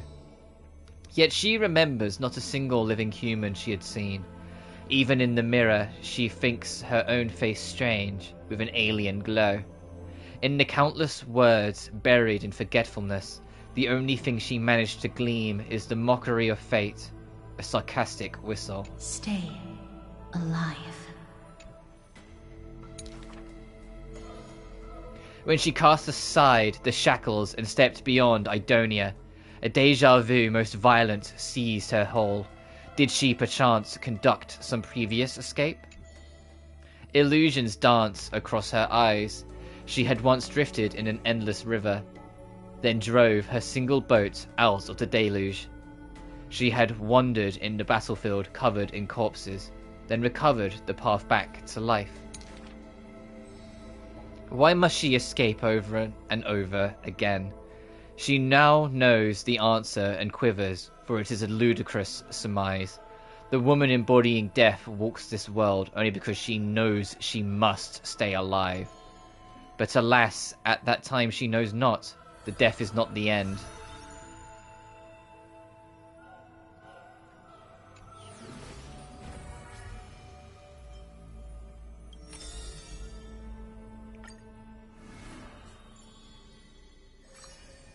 Oh.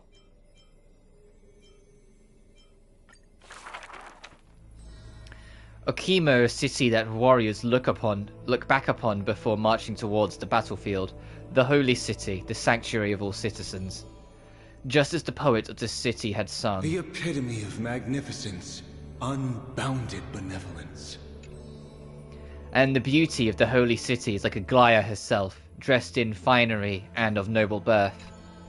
She is the dressmaster of Okima, the one who weaves with golden threads. But there's one thing she'll never be able to achieve. A jealous whisper can be heard. She will never be able to produce something seamless. Golden threads quiver, and a gentle wind rustles by her ear. She maintains her silence, but others fan the flames. Is that so hard? Her scissors and rulers are better than any garment maker. Sculpting forms as perfect as the gods themselves. Lady Aglaia, grace our eyes with your most elegant creation. Ingratiating words do not sit well with me, nor do duplicitous machinations. Her gaze filts across the stoa, equally regarding every member of the public. They used to wonder, how exactly do her eyes perceive if something is beautiful or not? As with the holy city that perpetually bathed in light, how do people tell apart cozy mornings and frosty nights? For the weaver, the answer lies in her golden threads. Golden threads of the goddess of romance now serve as her hands and eyes. The colours of the world, intertwined with the undertones of human hearts, come flooding towards her. These golden threads are no less prideful than the master they now belong to. As long as the thread has form, it is enough to craft seamless finery. Be it stitched finely or tightly, or cut cleanly with a single stroke. Hardly a challenge. None of these pose a challenge. The rhyme rolls off like seams, like a soft sigh from lips. The one who weaves gold gazes past me, fixed on something much farther. The network of threads that entwine all between the heaven and earth. The only challenge that she relentlessly dedicates herself to is weaving the fate of Okima into a flawless, seamless outcome.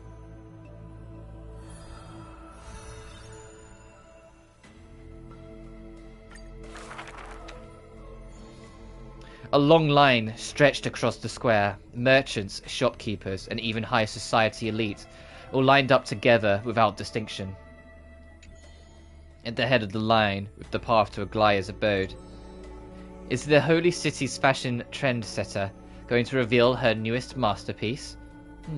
She's about to get rid of her failed pieces! Now I see why the holy city is free of worries. Even as the inn nears, they're still obsessed with lavish clothing.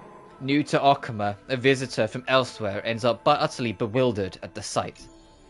It is said that a family of priests who worship Nessia go way back with the weaver. But her impeccable gift for weaving isn't meant to serve anyone's pursuit of pleasure. What was once a sacred duty was misunderstood by the beauty-obsessed who mistook fallen shreds for priceless treasures. Are flawed creations really still worth the people's adoration? The Weaver shakes her head. She seems to have forgotten something. It is precisely the flawed hero who walks ahead of the crowd, who casts a long shadow over the world, and who strides towards everlasting daylight. There are, nevertheless, people whom the Weaver is willing to sew and tailor for. Her conditions are...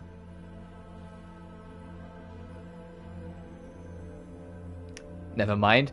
Beauty sharp as a blade, and the pursuit of beauty. Me! I want to be showered with a thunderous ovation, and lots of flowers. A melodramatic poet speaks out. I want to stir her emotions. The voice of a blushing young boy. Do I fit the bill? My sister and I are refugees from the Abyss. I want to get a pair of shoes for her. A seated child speaks up. Next to him is a barefooted girl, staying silent with her head kept low. Unfortunately, gold threads are willful things. They are never swayed by sympathy or pity. A tense and worried look surfaces on the young child's countenance. The specks of dirt on his face brought back memories of a past encounter. Go. The Weaver begins. Go to the 3 children in the city. As messenger of Janus, they will bring him the shoes he hopes for.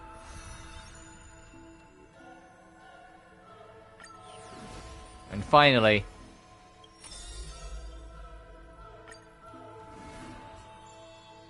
Oh, another 2 chapters. The Triplets of Fate, Trebios. In the corner of Okima, the newly arrived traveller stops for a moment. He rubs his eyes. 1, 2, 3? There's 3 identical children? The 3 children have differing smiles. One is beaming, one has a shrewd grin, and one is smiling serenely. Yet each of them looks just as mysterious as the other 2. Stranger, welcome to the Holy City. We will show you the way forward. Trebios, this name has not been mentioned for some time. Only the elderly priests of Yanopolis know the true significance of this name.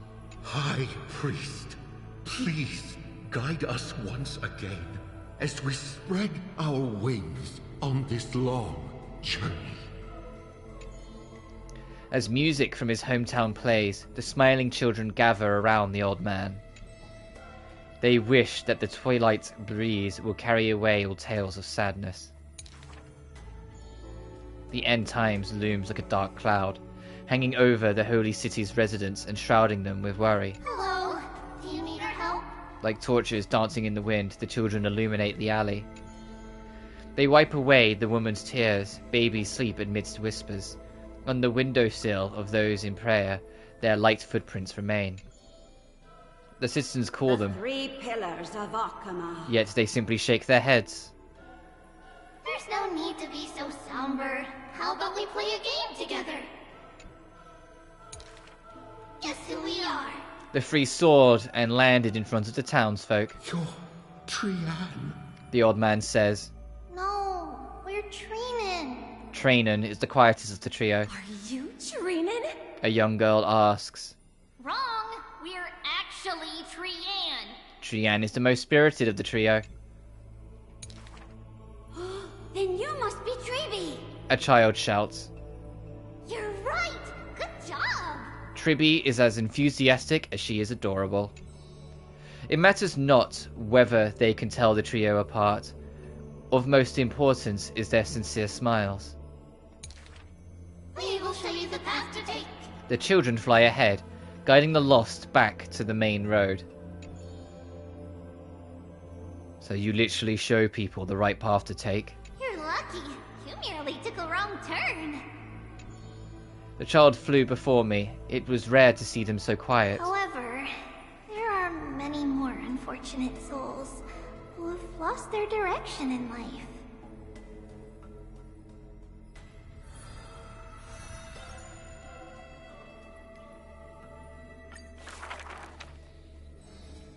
There was once a dying soldier on the battlefield who wished to bid farewell to his lover in a distant city far away. The child leaned toward this soldier and said nary a word as she listened to his final words of comfort. As the other two children, they were in the city, beside a bed upon which a woman was lying in eternal rest, wailing uncontrollably. Not only do the three children share each other's senses, their souls are also interconnected. When one is filled with grief, the other two will burst into tears as well. Perhaps we should tell you some happy tales instead. The child wipes away her tears of reminiscence.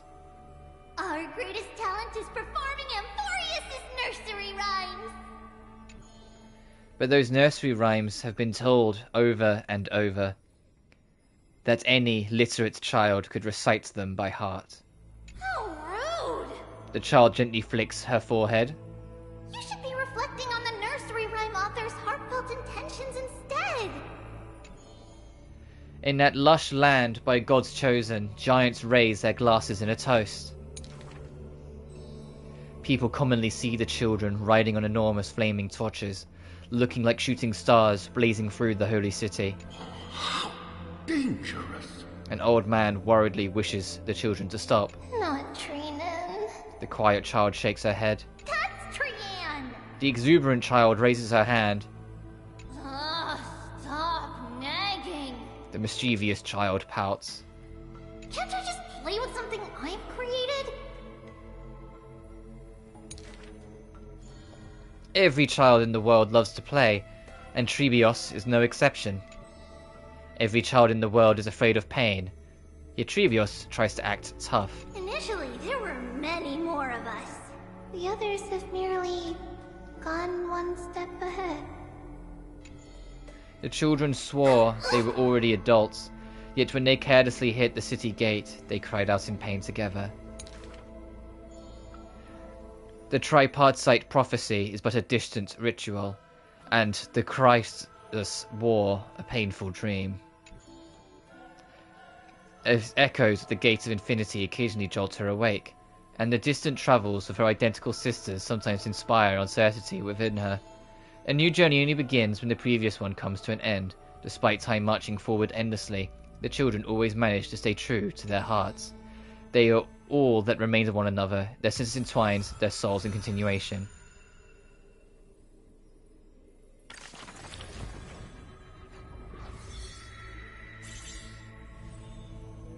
Jace's path has been lit.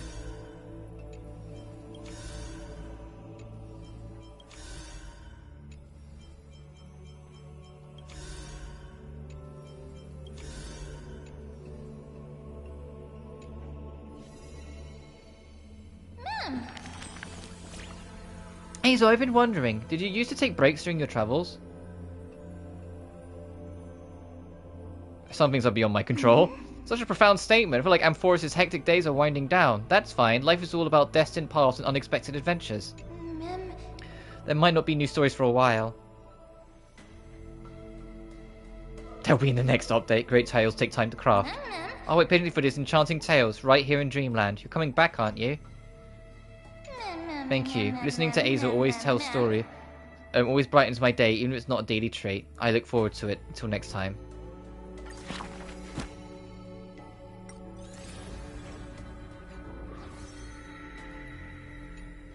I need to see. Is it square then?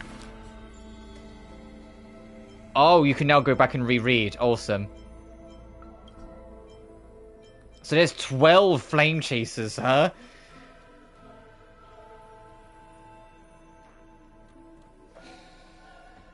I wonder who the others will be. Well, I imagine chapter 12 will be Elysia.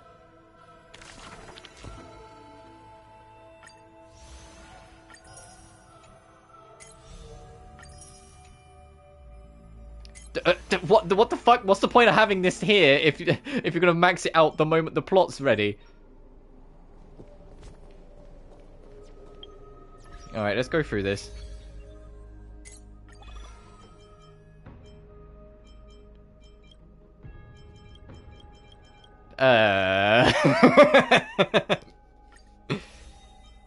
Okay, I'll worry about the event. I'll do in my spare time.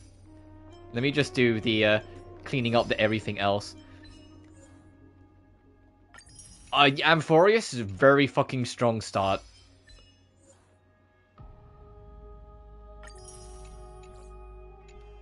Very fucking strong start. I thoroughly enjoyed this. Is this literally already like E6? It is. I thought it was going to be like over several updates, but no. Ultimate crit rate is set to 100%. What the fuck do you mean?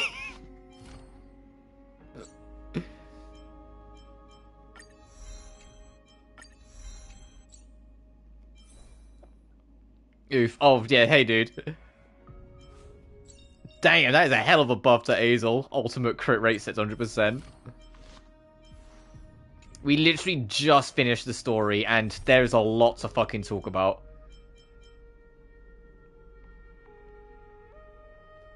Yeah, I know, I was being... You know what I mean.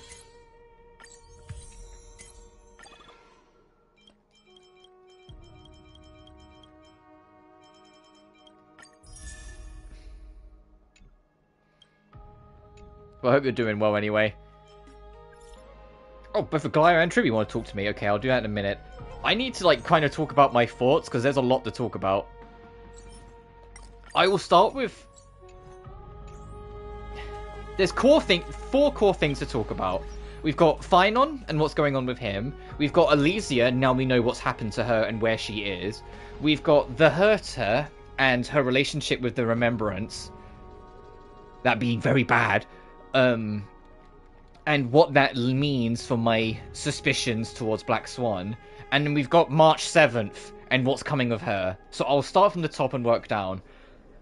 For those who've missed it, Finon has been accepted in strength and mind, but not of will, to basically become a demigod.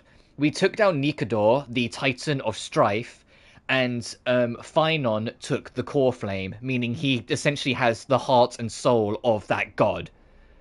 So he is recognized as a demigod of now having godly power. However, his weakness of will is kind of tied to the whole Kevin aspect of the fact he's an XP of Kevin. Because his entire home, his friends, his family, everyone he ever knew, was murdered. We don't know what by exactly, but we have ideas. And he has a desire for revenge. That burning desire for revenge is where his weakness of will is, because he has to choose to either join the Corsus heirs to defend the world, to defend the city, and to fight onwards on the flame chasing journey, sorry, or to give into his revenge and attack. But that's been left as a thread. He's been taken by the vortex of Genesis, and God knows, well, Geosis, sorry. God knows, next patch, when we will find out exactly what's going on.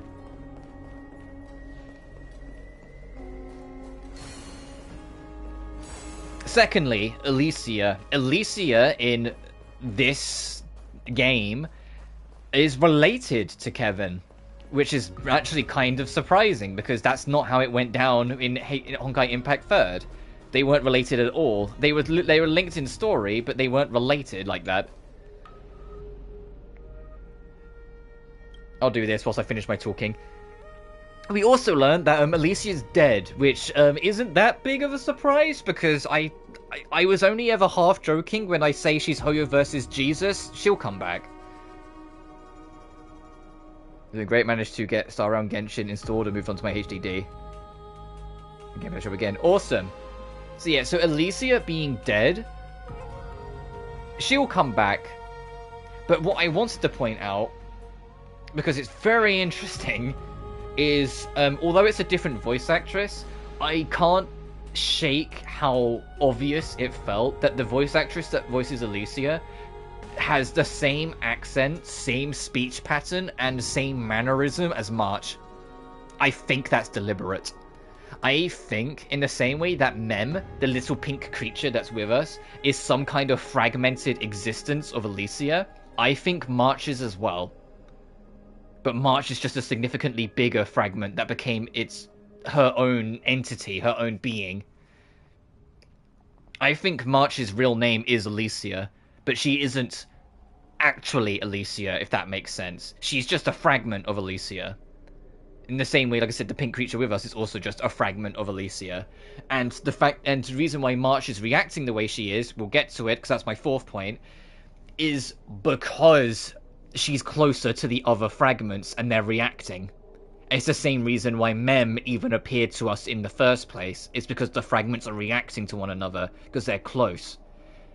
And when brought together, will recreate or rebirth, completing the whole Jesus analogy that Alicia always has, her rebirth, her moving of the rock, so to speak. Thirdly, Herta and her relationship with the Remembrance, and how I think that leads to me being more suspicious of Black Swan. We learned that the Herta is, despite being an emanator of the Eruditions, basically God's chosen one, Nous, the actual, Aeon, doesn't talk to her. And so she is trying to seek a dialogue with Nous. Everything she does is to try and seek that conversation, to have Nous answer her questions. However, through it, she realized and effectively laid a trap that the Remembrance are tailing her. The same Remembrance that have that blue mask you can find on the ship that wipe everyone's memories of them being there. The same Remembrance that is entrapping March's memories to stop her from ever having a chance to remember anything. And the same Remembrance that Black Swan is a part of. When she traps them, the Herta correctly deduces that the reason why the Remembrance was tracking her wasn't for the Herta, it was for Nous, because they planned to steal Nous's memories. And so the Herta, revealing a darker side to herself a little bit, entraps the one thief that tried to get away into a mirror for, I quote, 100th of Herta's lifetime. Hey, Herta's gonna live forever, so she was literally saying, I'm going to entrap you here for 100th of my lifetime. No, she entrapped the thief in a mirror for the rest of eternity. As punishment for trying to rob her of Nous. But the fact that the Herta was so easily, effectively able to outwit, outmaneuver, and ultimately outpower Remembrance, when every single other instance we've ever seen of the Remembrance, we have been met with unmatchable odds. It's not even a physical force, it's just a thing that happens. It's not something you can fight, it's not something that exists, it just happens. You can't resist the memory locking away in March, it just is. But the Herta managed to do it, which to me, other than demonstrating the Herta's ability, begs the question, if Black Swan is a part of the Remembrance directly, how is she incapable of being involved in anything of the Remembrance? Now it's been proven that they, in a metaphorical sense, can bleed. If they can be outpowered and can be fought, Black Swan being one of them, I struggle to buy some of the things she says surrounding the Remembrance anymore. Because if she was truly on our side, she could have broken the spell on March. She could have stepped in, but she chooses not to. Which further leads into my lasting theory that Black Swan can't be trusted. She is suspicious. She didn't join the crew because she wanted to go to Amphoreus. She joined the crew because she has plans. She has plans that are set in motion. She's a schemer, and she's scheming something grand, presumably with Alicia and her divine status as this being. Because Alicia, like I said, being like the literal Jesus of Hoyoverse, hey, if you're a grand schemer, you're going to want to try and get that under your control. And I think that's what Black Swan's plan is. I could be completely wrong. This is actually chapter one of 8 chapters. For those who don't know, Amphoreus is going to be across 8 patches. This is just the first of them. So we won't actually see the end of this story until about 10.5 months from now. But finally, March. In fact, Finance trial's not even over. It's not ever yet. I wonder how he's getting on. First meeting the white-haired man. Yeah, let me go too much. I want to see if the state they showed her in is how you can find her in a room. Pressure is he under? That he will achieve his wish. Let me go back to the Astral Express to the passenger cabin. I need to see if March is in the state we are in so I can talk about it effectively. Oh, yes. This is what's become of March. Just by being close to Amphoreus. She's literally freezing over again. The 6-phase ice is consuming her. A number of thin sheets of ice have shackled unconscious March 7th to her bed. The once warm bedroom is now permitted with a bitter cold. This one is the most obvious, and it's something I've been saying since before we learned all of this, that she is, by soul, directly tied to Amphoreus, for her to be reacting like this. But this further, hey, who's been watching over her during all this time? Fucking Black Swan? Why hasn't she said anything? Why is it only when Himiko went to deliver food, like, out of, like, her own time, that it was she finally was aware of it? Why did no one... AKA, hey, did no one else know about it? Why did Black Swan not tell anyone? What the fuck is she up to? Because the reason why Wells and Sunday didn't is because Wells and Sunday went off to fetch the Herta. And Dunhung and Azel are obviously trapped on Amphoreus, even though obviously we're out of story right now, so it doesn't matter. So the only two people on the ship would be Black Swan and Himiko. And Himiko was completely unaware because Black Swan was the one monitoring her. So yeah, there's my core thoughts and feelings and thinkings on everything that we've just experienced. The Nikadorf boss fight was sick. It was genuinely super cool. Need something? If not, and the getting in like a random, like, oh, here's the Herta, was kind of like fucking all, like, just sure, whatever, but it was cool. Even if it's kind of funny just how full of self she is. Like, her most precious minions are all mirrors that can talk, so she can always see herself when she's talking to it. I'm just like, fucking this this bitch.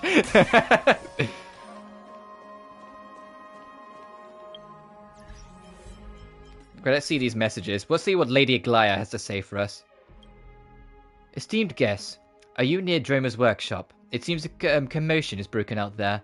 Do you think you could go take a look? I can't get away at the moment. Being personally named by Lady Aglaya, this is a great honor. You needn't stand on ceremony. Consider it a favor among friends. Oh, right. Please refrain from mentioning my name. Thank you, esteemed guest. Oh, and yeah, we've officially started the Flame Chaser journey. Which is significant if you played Honkai Impact 3rd. Essentially, the Flame Chaser is the journey to godhood all of these characters are taking. All of them chasing the flame core in the center, the true godhood in the center. The one who's taken the first strident step was actually Finan, or Kevin. He was the one that took the first step. That, well, I say first step that we witnessed. Technically, it was Maidi, or Maidamos, because Maidamos was already on the book when we started. But Kevin is the one that's taken the first step on the Flame Chaser journey. And considering he is now recognized as a demigod. And there was a moment where, and they colored the line in yellow just to highlight it. I took a screenshot of it because I was like, this is going to be significant. He says a line that is not one-to-one, because obviously it's in the context of Amphoreus, but I think they colored it yellow, so it was kind of making it clear, it's like, yes, it is referencing what you think it's referencing. He says a line that feels a little too in line with something he says in Impact 3rd, which, keep in mind, he's the final boss and final antagonist of Impact 3rd, so for him to say something close to that is interesting. He says, and I quote, "For a prophesized tomorrow, I will become the god Amphoreus needs."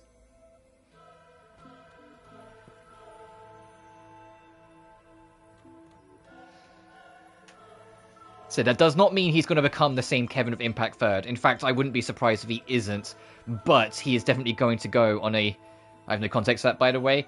Yeah, well, the TLDR is... Kevin, in his efforts to what he believed save the world, destroyed the world. That's the very, very long too long didn't read. In his belief to save the world, his belief to save those he loved, his belief to save everything he ever held dear, his actions nearly destroyed everything. Because the pain of what he lost overrode his desire to save in the moments it mattered the most. He's the original, like, in terms of like Hoyoverse, he's the original, like, truly fallen hero. Because he lost his love, he lost his family, he lost his friends, and he tried to save the world whilst that pain weighed on him, and it steered his decisions at the moments that mattered most just astray enough that it started to cause domino effects that eventually endangered the entire planet. And it was only stopped not just because of Kiana, her brother, no, his sister, fucking I got my mixed around, you know what I meant, Kiana, the sister of Kevin, but also because of the help of everyone. That everyone came together to fight, to work together, to then talk him down from his point of near madness. And it was why I teared up so much with Raiden Mei in Penacony, because that also ties into Otto Apocalypse. And that was also, everyone came together to find a way forward to then bring down the chaos from its worst point. But we learned in Penacony, when we spoke to Acheron, and more accurately, Raiden Mei, that in this timeline, in Star Rails, that didn't happen. She was on her own, so she killed them. Which also brings more questions to what Finon will be, because Raiden Mei's already killed the being that resembles Otto, and we know what's happened with Otto. He's kind of become Lucia, and Lucia's all about reincarnation, so that kind of answers itself. But what's going on with Finon if she's already killed Kevin? And we already know, because his story is called The Nameless Hero, Finon's not his real name, so it's very likely Kevin. So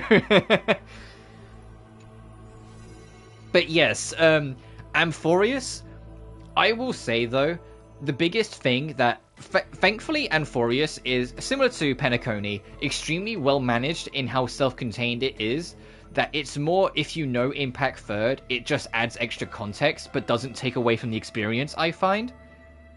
But I will say, this is leaning a lot harder on Honkai lore at large. It's not just Impact Third. The Flame Chaser, the reason why everyone went, oh shit, it's Flame Chaser arc, is because this isn't the first time we've done this, and people recognized it immediately who played older Honkai games.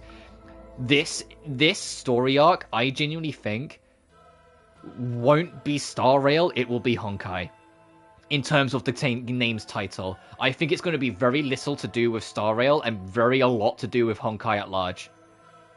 Hence the name of the title, the name of the game, Honkai Star Rail. It's never just Star Rail, it's Honkai Star Rail. I think Amphoreus is going to prove why. I think this is going to be extremely fucking Honkai. If this first chapter is anything to go by.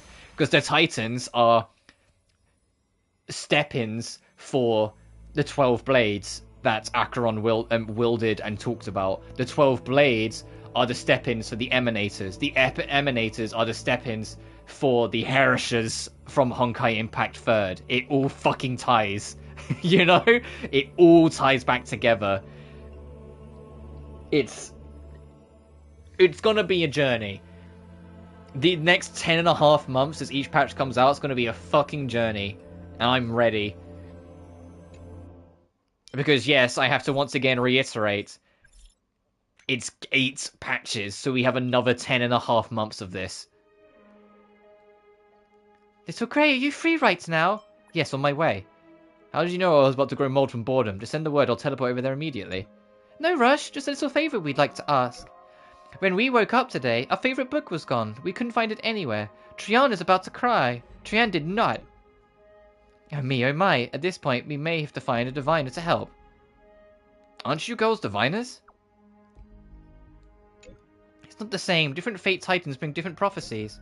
There's a super duper mega ultra powerful diviner in Okima called Palisfa. Allegedly, she can tell the future by dreaming. However, due to some past circumstances, it's not advisable that we meet her. So, Little Grey, please, please. All three of us said please, so you must go, okay?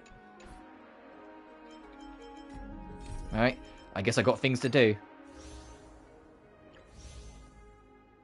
And these are all significant side quests. But yeah, there's the Herta story where she entraps and throws a member of the Remembrance in a mirror for eternity. Like, what the fuck?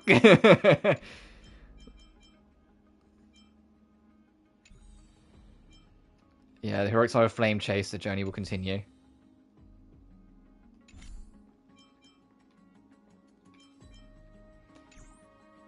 Oh, hey, before I wrap up, we need to go back to the Vortex of Genesis anyway, because the Vortex is offering, yeah, level cap increase from 11 to 20.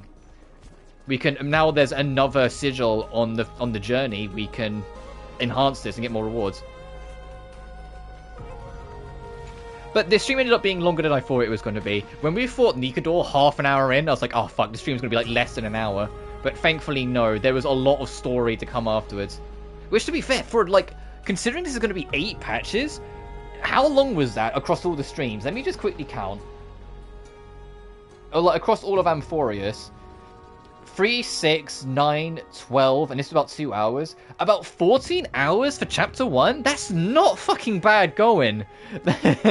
That's significantly longer than Penacony's individual chapters. They averaged about 8 to 9 hours. I think I'm pretty too. Time, how long has it passed? Orynyx, you move fast. Honkai equivalent of Odysseus. Yeah. What are you even saying? Let me just give our donation.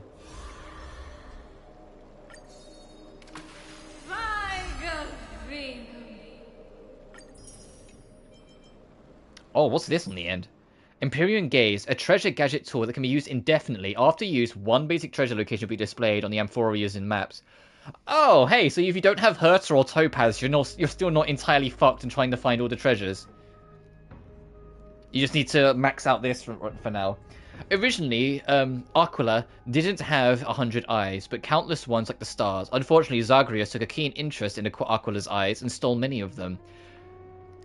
These eyes, blessed by Zagreus, gain the power to locate treasures. However, one must never use them in broad daylight, or they may invoke Aquila's wrathful lightning. The heavens have eyes that watch the world. Just being able to see a lot is useless when it comes to seeing through deception.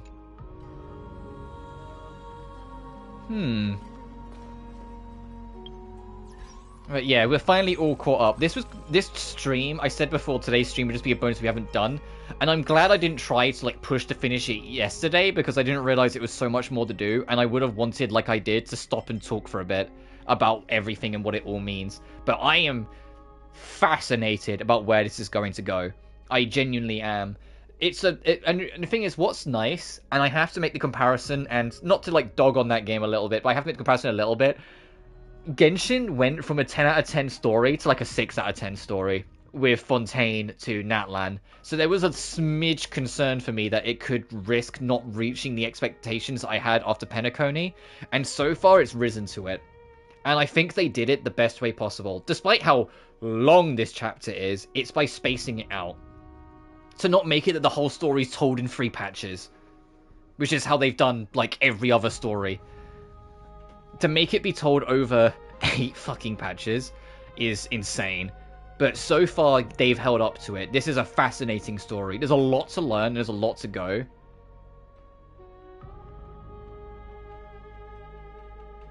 But it's fantastic so far. But anyway, 6 more rolls. Let's try and get Linkshire because I need her.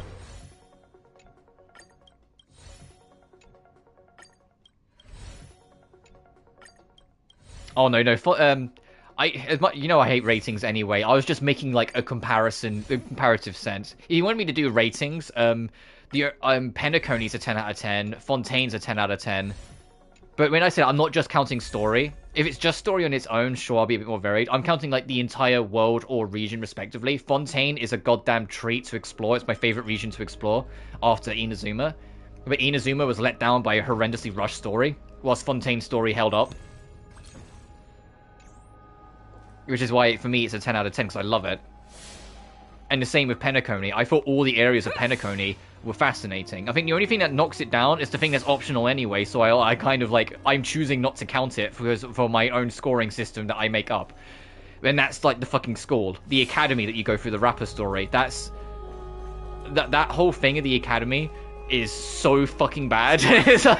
But it's entirely optional, so I don't give a shit. Region, that was the worst region. No. Sumeru. Sumeru still... Fuck, Sumeru's boring as shit. Natlan doesn't bore me. Natlan has problems, and some of it is annoying, but it also has really cool moments. The fact that you can go above the clouds in it was really sick to discover on my own, if we're talking nation and exploration.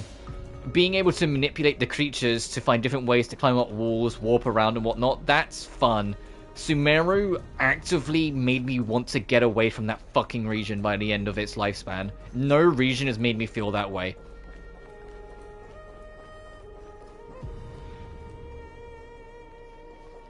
By the time I was done with Sumeru, I was sick to death of the desert. It wasn't even a matter of it was too big, it was so fucking boring. I was bored out of my skull for so much of it. And it's a shame too, because so much of it is good. Like, the story of Sumeru is phenomenal. So, a lot of the world quests are fantastic. There's a reason why people love Jet so much, because her world quest is fantastic. Hey, the doorbell just went. Give me a second and I'll continue my rant.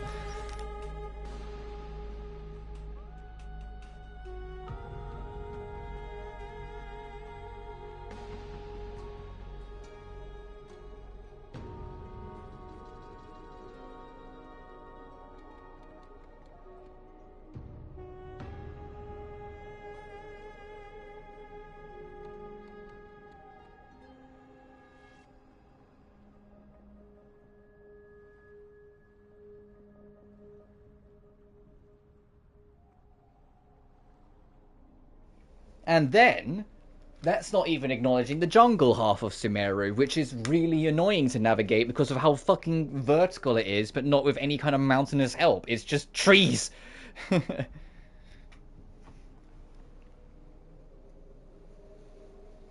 Oh no, I love desert settings. I just hated that one.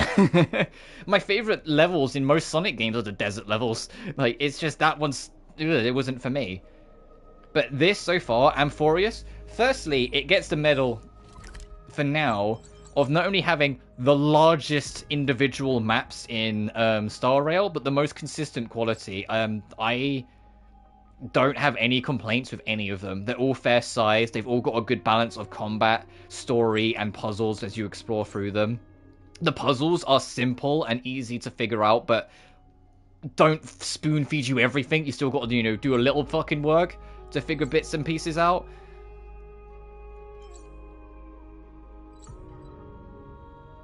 There's not too many of the puzzles. I like the hand of Zagreus. Returns to Sumeru, boring and robotic. Yeah, and that's a shame because I love puzzle solving. Hey, I'm a fucking Tomb Raider fan. Of course I love puzzle solving. It's just, they need to be paced. And Genshin's, like, Sumeru's biggest problem is that it didn't pace fuck all. Every puzzle just led into another puzzle, that led into another puzzle, that led into another puzzle, and it very quickly stopped being satisfying to solve when you knew your reward was just more to fucking solve. I know the Herta would have loved it, because she loves questions. She hates... The thing with the Herta that I think a lot of people don't really acknowledge is that it's not that she's like the smartest person and just arrogant about it because. It's because she hates just having answers. She wants questions. She wants things to constantly have to seek to learn. Whoops, I did it too early. But but the entire nation as a whole annoys me. After that, I'd say Leeway. Then after that, I'd say Mondstadt, because Mondstadt's kind of just whatever. Like, it's nothing bad, nothing like, it's just kind of, it exists. then Natlan, then Inazuma, because Inazuma separating into each island allowed them a lot of time to make each island have their own story and be fantastic. And then Fontaine. But I have to be specific with exploration, because world building, I would swap Inazuma and Fontaine, because Inazuma's world building is second to none.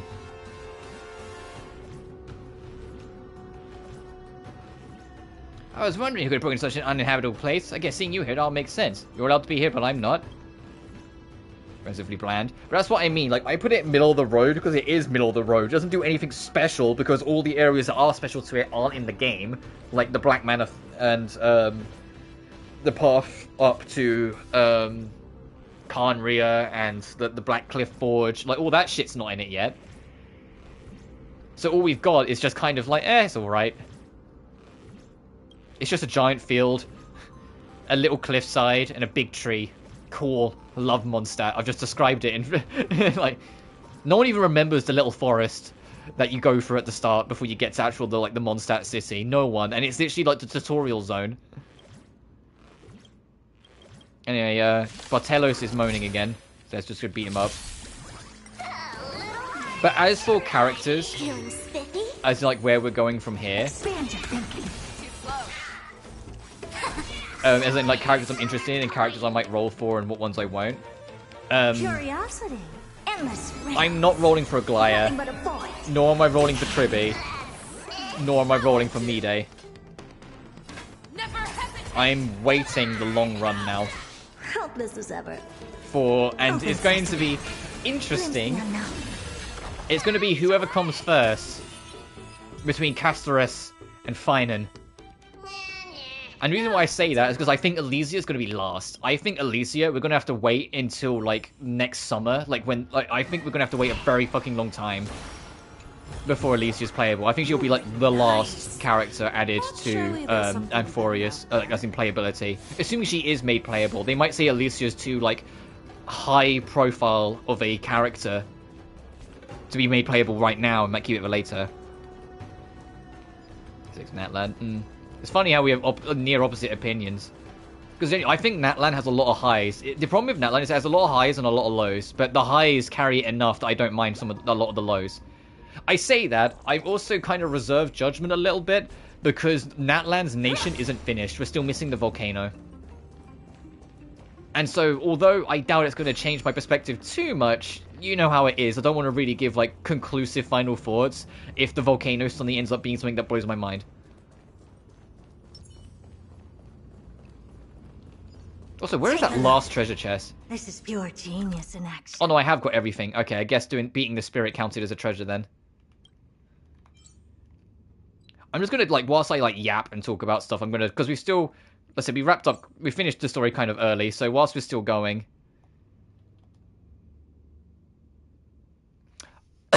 Oh, yeah, hang on. Sorry, this territory becomes the best, yeah. I just realized, because I meant to bring up, like, to see how long I've been streaming, and I saw I had a new news page from Yumiya. I forgot the Asle Yumiya presentation it was today. I'll have to check that out after I wrap up streaming.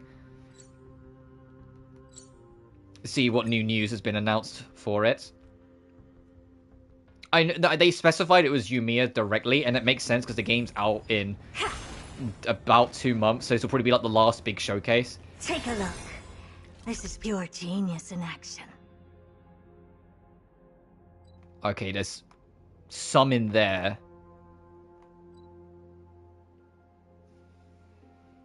The Lawfu's my least favorite Star Rail region. I think the Lawfu's everyone's least favorite Star Rail region. Which is a shame because it's very integral to a lot of lore things. Because it's when we learnt firstly about, like, what's going on with Kafka. That Nanook is probably going to be the final boss of the whole game.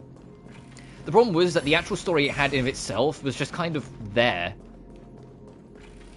The best part of it was the twist death.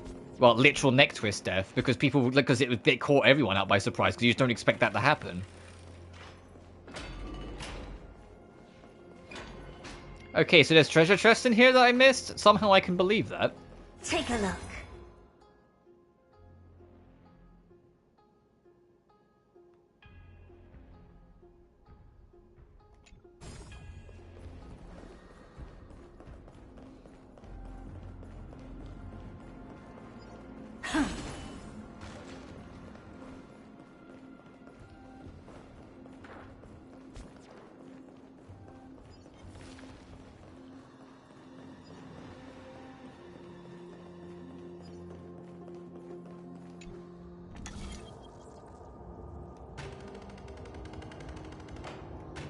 No, that can stay there.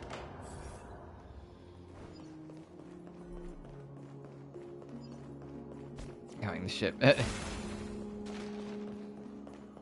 I think the thing for me, it's like, even the weakest planet in this game is still genuinely really fucking good in my opinion. Like, the Lawfu, even though I don't like all of the story, I love the characters, I love the lore it builds, I love the boss fight at the end, I love learning about the backgrounds and the lore and like learning about the other ships. I love the side story that we got in the 2-point series with Hule. I thought that was fantastic. And in hindsight, if I'd known it was going to be like that, I probably would have covered it on stream, but now, well, it is what it is. Oh, what's in here? Oh, I think it was a thing we had to grab with the hand.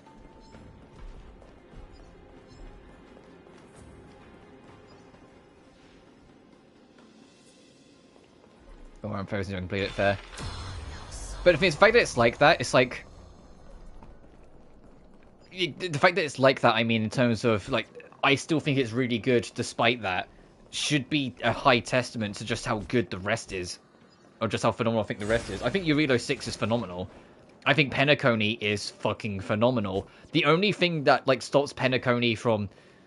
I think hurt Penacony in the end was actually everything after the Sunday fight. The Sunday quest was good and felt like a real epilogue, but that wasn't the epilogue we got at first. We got the one with the fucking Trailblazer ship, where it just feels like a Firefly date and Sparkle shenanigans that ends up turning into kind of nothing in the end. How are we getting that treasure chest?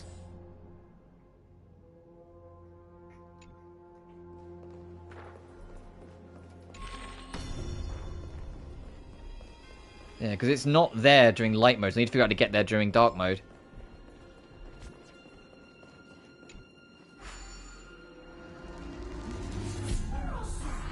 Defend Sparkle Fumo, yeah, true. I'm starting to see if there's anything I can try here.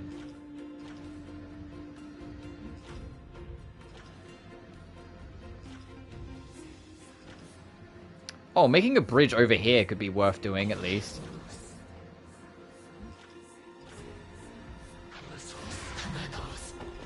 Oh, I can't do the punch here. I guess it isn't the upgraded fist from the other area. I was going to just punch the fucking thing.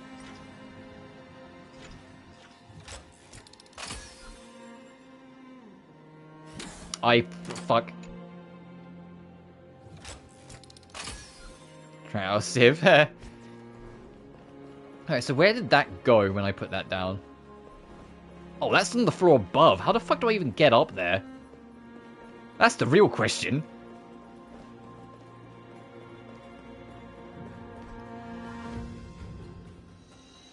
Wait, what did that say? Let's try and train to left. Fate will open its arms to you. Okay, let's try that.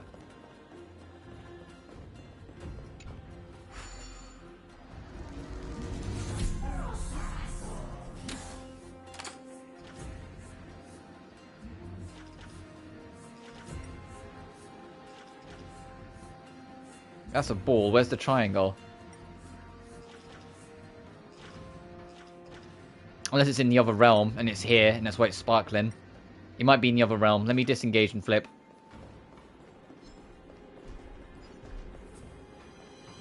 Let's save some time. Actually, does this lift even work? Of course it fucking doesn't. Oh, come on.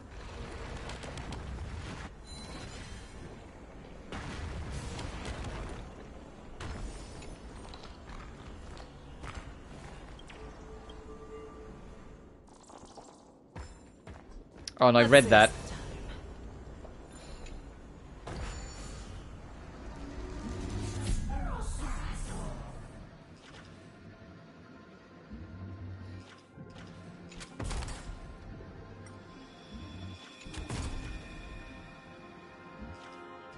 Stand on the left tray, get the ending you receive. Hang on, is it going to actually lift us up if we stand on it now then? Ah, okay, we solved that then. And then we're in the other realm. Then you've passed their trial. May their laws remain forever. Okay. In the balance.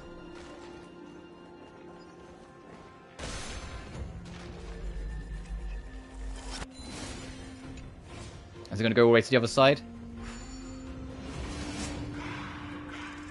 Of course it is. Some doors with secret passages are rather complicated. Completing the image with both horizontal and vertical axes are aligned, allowing you to move quickly.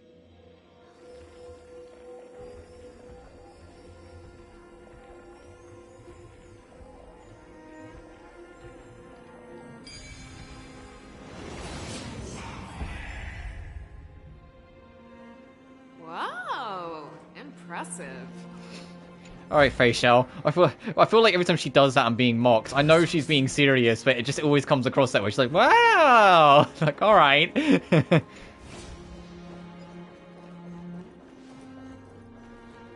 Oh?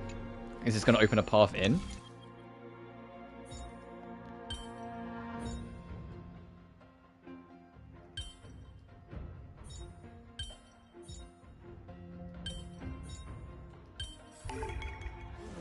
My hands are just itching to chop it up. Oh, okay. And then when we lift this up, we can just get in there and get that. Awesome.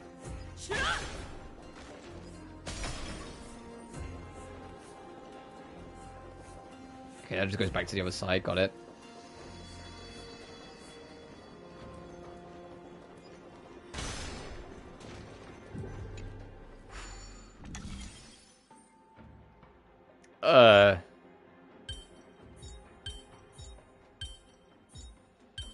Okay, whew. Is that going to repair the lift so I can now take it up and down? Yes, it is. I need to get the hand. I are smart. I can solve puzzles. I need to. I've got... In a day, it'll be 3 weeks till Tomb Raider 4 through 6. So I need to get back in the mindset of solving puzzles, because otherwise I'm going to be bullied.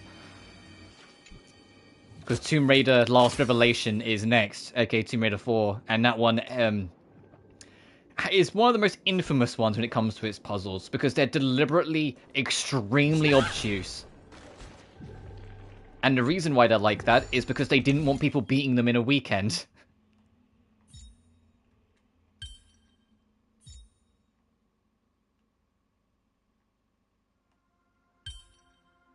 So make sure that it lasted long enough for, like, you know, renters to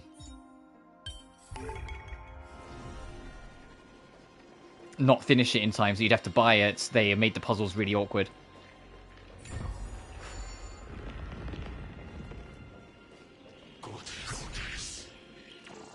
And I remember most of them because it's one of those things where it's like, if a puzzle is troubling enough for you, the next time you see it, you'll know it. But there's a lot of shit where you'll see me go, what the fuck? Yeah, tomorrow I will be me testing Genshin Star as we're playing like Shooting Impossible. In an attempt to stay on my computer window old, but hopefully the portable prevents any crashes. Fair enough, good luck. Victory is inevitable. But yeah, like I know about the one boulder you're supposed to just know to shoot. I know about the one wall you're supposed to just know to make an enemy go over and hit it. I know about the why can't I say motorcycle? Jesus Christ. The motorcycle Michael section where you have to keep on hopping off and find spare parts by breaking apart random trucks, even though the game never tells you to do that. I know about the locked doors that aren't fucking locked, you just have to check them. I know about the sprinklers and how to make a door open. You have to actually set off a sprinkler at one point. Like, I know about all like the super bullshit they were there to make it that you just get stuck puzzles. So we should, touch wood, be okay. Like, I can get the game modding working, it'll be a studio, I'm gonna have a hell of a time. Oh, I think it'll be hilarious. But I'm genuinely super looking forward to playing Last Revelation, Chronicles, and the Angel of Darkness. The Angel of Darkness is my biggest W because I've always been a huge defender of that game and I love it to death. And the fact that it's not only getting a remaster, but the remaster is adding previously scrapped content, including, you know, like half of the game's like core system, the job system. That makes me very happy.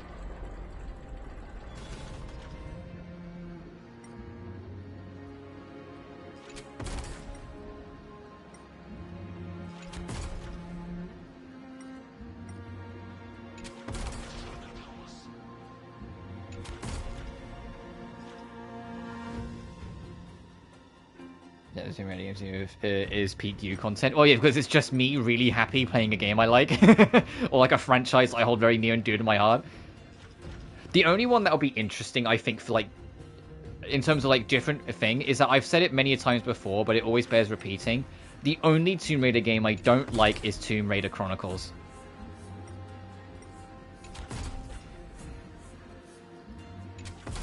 And this is significant because Chronicles is Tomb Raider 5, so it's in this collection. And for me, this remaster is going to be about me finally burying the hatchet with that fucking game. And I'm serious when I mean that. Like, it's about me kind of no longer a teenager, no longer, you know, some kid that was really upset of how the game ended up. Me as a 25-year-old, soon-to-be 26-year-old adult, sitting down and going through it from start to finish again. Because I haven't... The last time I touched it, I was like 13 or 14 years old, and I genuinely think I had a miserable time with it. And the thing is, it will also be fun, interesting to talk about for you guys, because for those who don't know, although the devs were still passionate about making a good game in Tomb Raider 4, hence why Last Revelation is fucking gargantuan compared to like Tomb Raider 1, 2, and 3, they fucking hated Lara. Because the amount of success Tomb Raider generated resulted in Eidos never letting the team do anything else and constantly crunching them into having a new game released every single year without fail. Last Revelation was the 4th Tomb Raider game, and it released in 99. Tomb Raider 1 was 96. That was how like close the releases were. And you can feel it. There are parts in Revelations where it's like, boy, they hate Lara. They really hate Lara. They make Lara make... Well, it makes sense for her character that she's a lot more arrogant, but it's like, holy shit, they make her arrogant. Basically, everything that happens in Last Revelation is Lara's fault. And it's like, oh, they just really fucking hate her. Extreme crunch. Eidos insisted that there had to be a new Tomb Raider released every single holiday season. Otherwise, they feared that there would... the audience would lose interest. So in the holidays of 96, Tomb Raider 1, 97, Tomb Raider 2, 98, Tomb Raider 3, 99, Tomb Raider Last Revelation, 2000, Chronicles. But Chronicles is the game they just didn't want to make. And that's why I think Worlds of Chronicles will be interested, because if you've never experienced a video game that's made by people where every single person on the development team did not want to make the game you are actively playing, it is a very, very interesting thing to do, especially when it's a part of a series where they used to actually want to make them, and you can tell the difference. I think even if I end up liking more aspects of Chronicles, you'll see what I mean. Chronicles is made by people that fucking hate Tomb Raider because they were sick to death of it after making nothing but it under strict deadlines for five games straight. Yeah, I think anyone would be. And it's why Angel of Darkness was, even though a glitched, unfortunately rushed mess in of itself, I love it because it was made by people that cared, because they had 3 years to put that together, and you could tell they genuinely did care and wanted to put their heart in the right place and make Lara go a new, bold direction. It's just Eidos being Eidos refused to give them the time to do it, because Eidos insisted it had to be out before the second film to promote the film. And then the game came out and was awful, and then the film came out and was just okay and did miserably in the box office. And then everything afterwards is more common. They rebooted it. The game was given to an American studio, Crystal Dynamics, who then made Legend, Anniversary, and Underworld because Eidos never learnt their lesson, so immediately went back on their bullshit because Legend was 2006, Anniversary was 07, and Underworld was 08. Underworld ended up being a little glitchy and underperforming because, you know, annual releases fucking, like, butcher Tomb Raider. And eventually, when Square Enix brought them out, they finally, but not by much, finally gave Tomb Raider a little bit more time. Tomb Raider 2013 was 2013. Rise came out 2 years later, and Shadow came out, I want to say, it was 2018, so 3 years later. So, you know, they had a bit more time with it. And since then, it's now been a long, long time since then, waiting for Tomb Raider next. But yeah, Tomb Raider's entire legacy has been built on the breadcrumbs of basically abused employees, to be blunt. it's kind of insane that the quality of the games, for the most part, is so consistent when so many of them are built in terrible conditions. Core design were torn apart from the inside and eventually bankrupted once the property was taken out of them, with none of the original team remaining. And they did not deserve that, considering they are the reason Tomb Raider existed. And were the one that slaved it for basically 6 games straight, with 5 of those games coming out between 96 and 2000.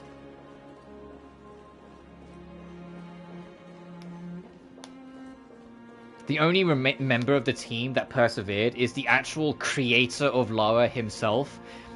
Went on to be involved as more like, he was like an executive producer, but then just more kind of just a, in name alone, it felt like afterwards. He was involved in Legend as like the executive producer, so he got to oversee a few things. But then Anniversary, he's kind of attached by name alone. He himself has admitted many a times he was barely involved with Anniversary and Underworld, and he was in name alone with Underworld as well.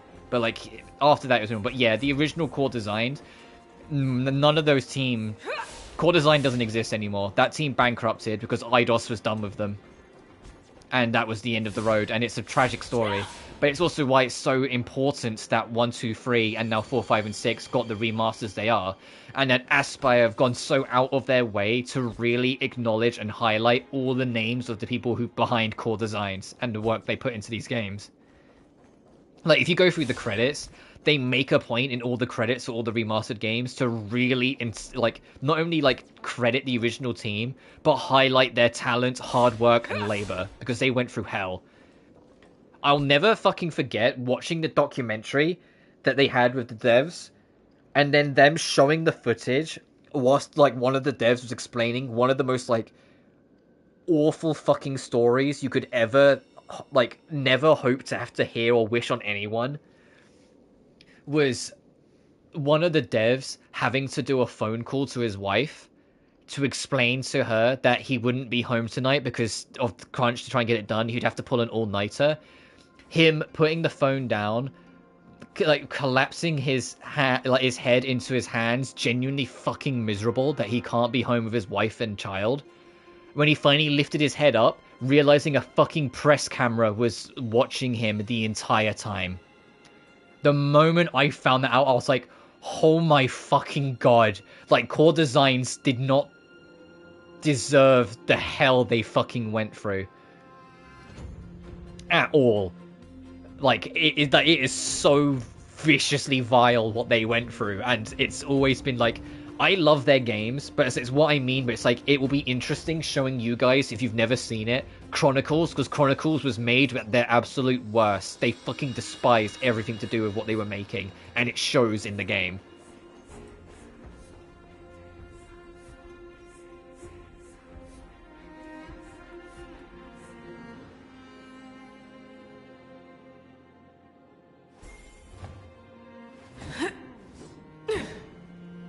Sorry, I was just checking something quickly.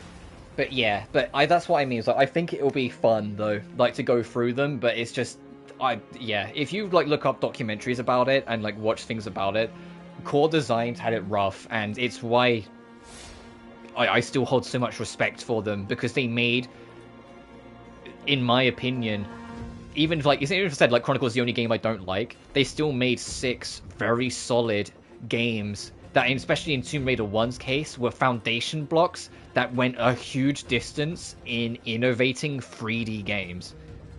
It's it's credited as the first 3D adventure game for good reason. Or the first truly 3D adventure game for good reason.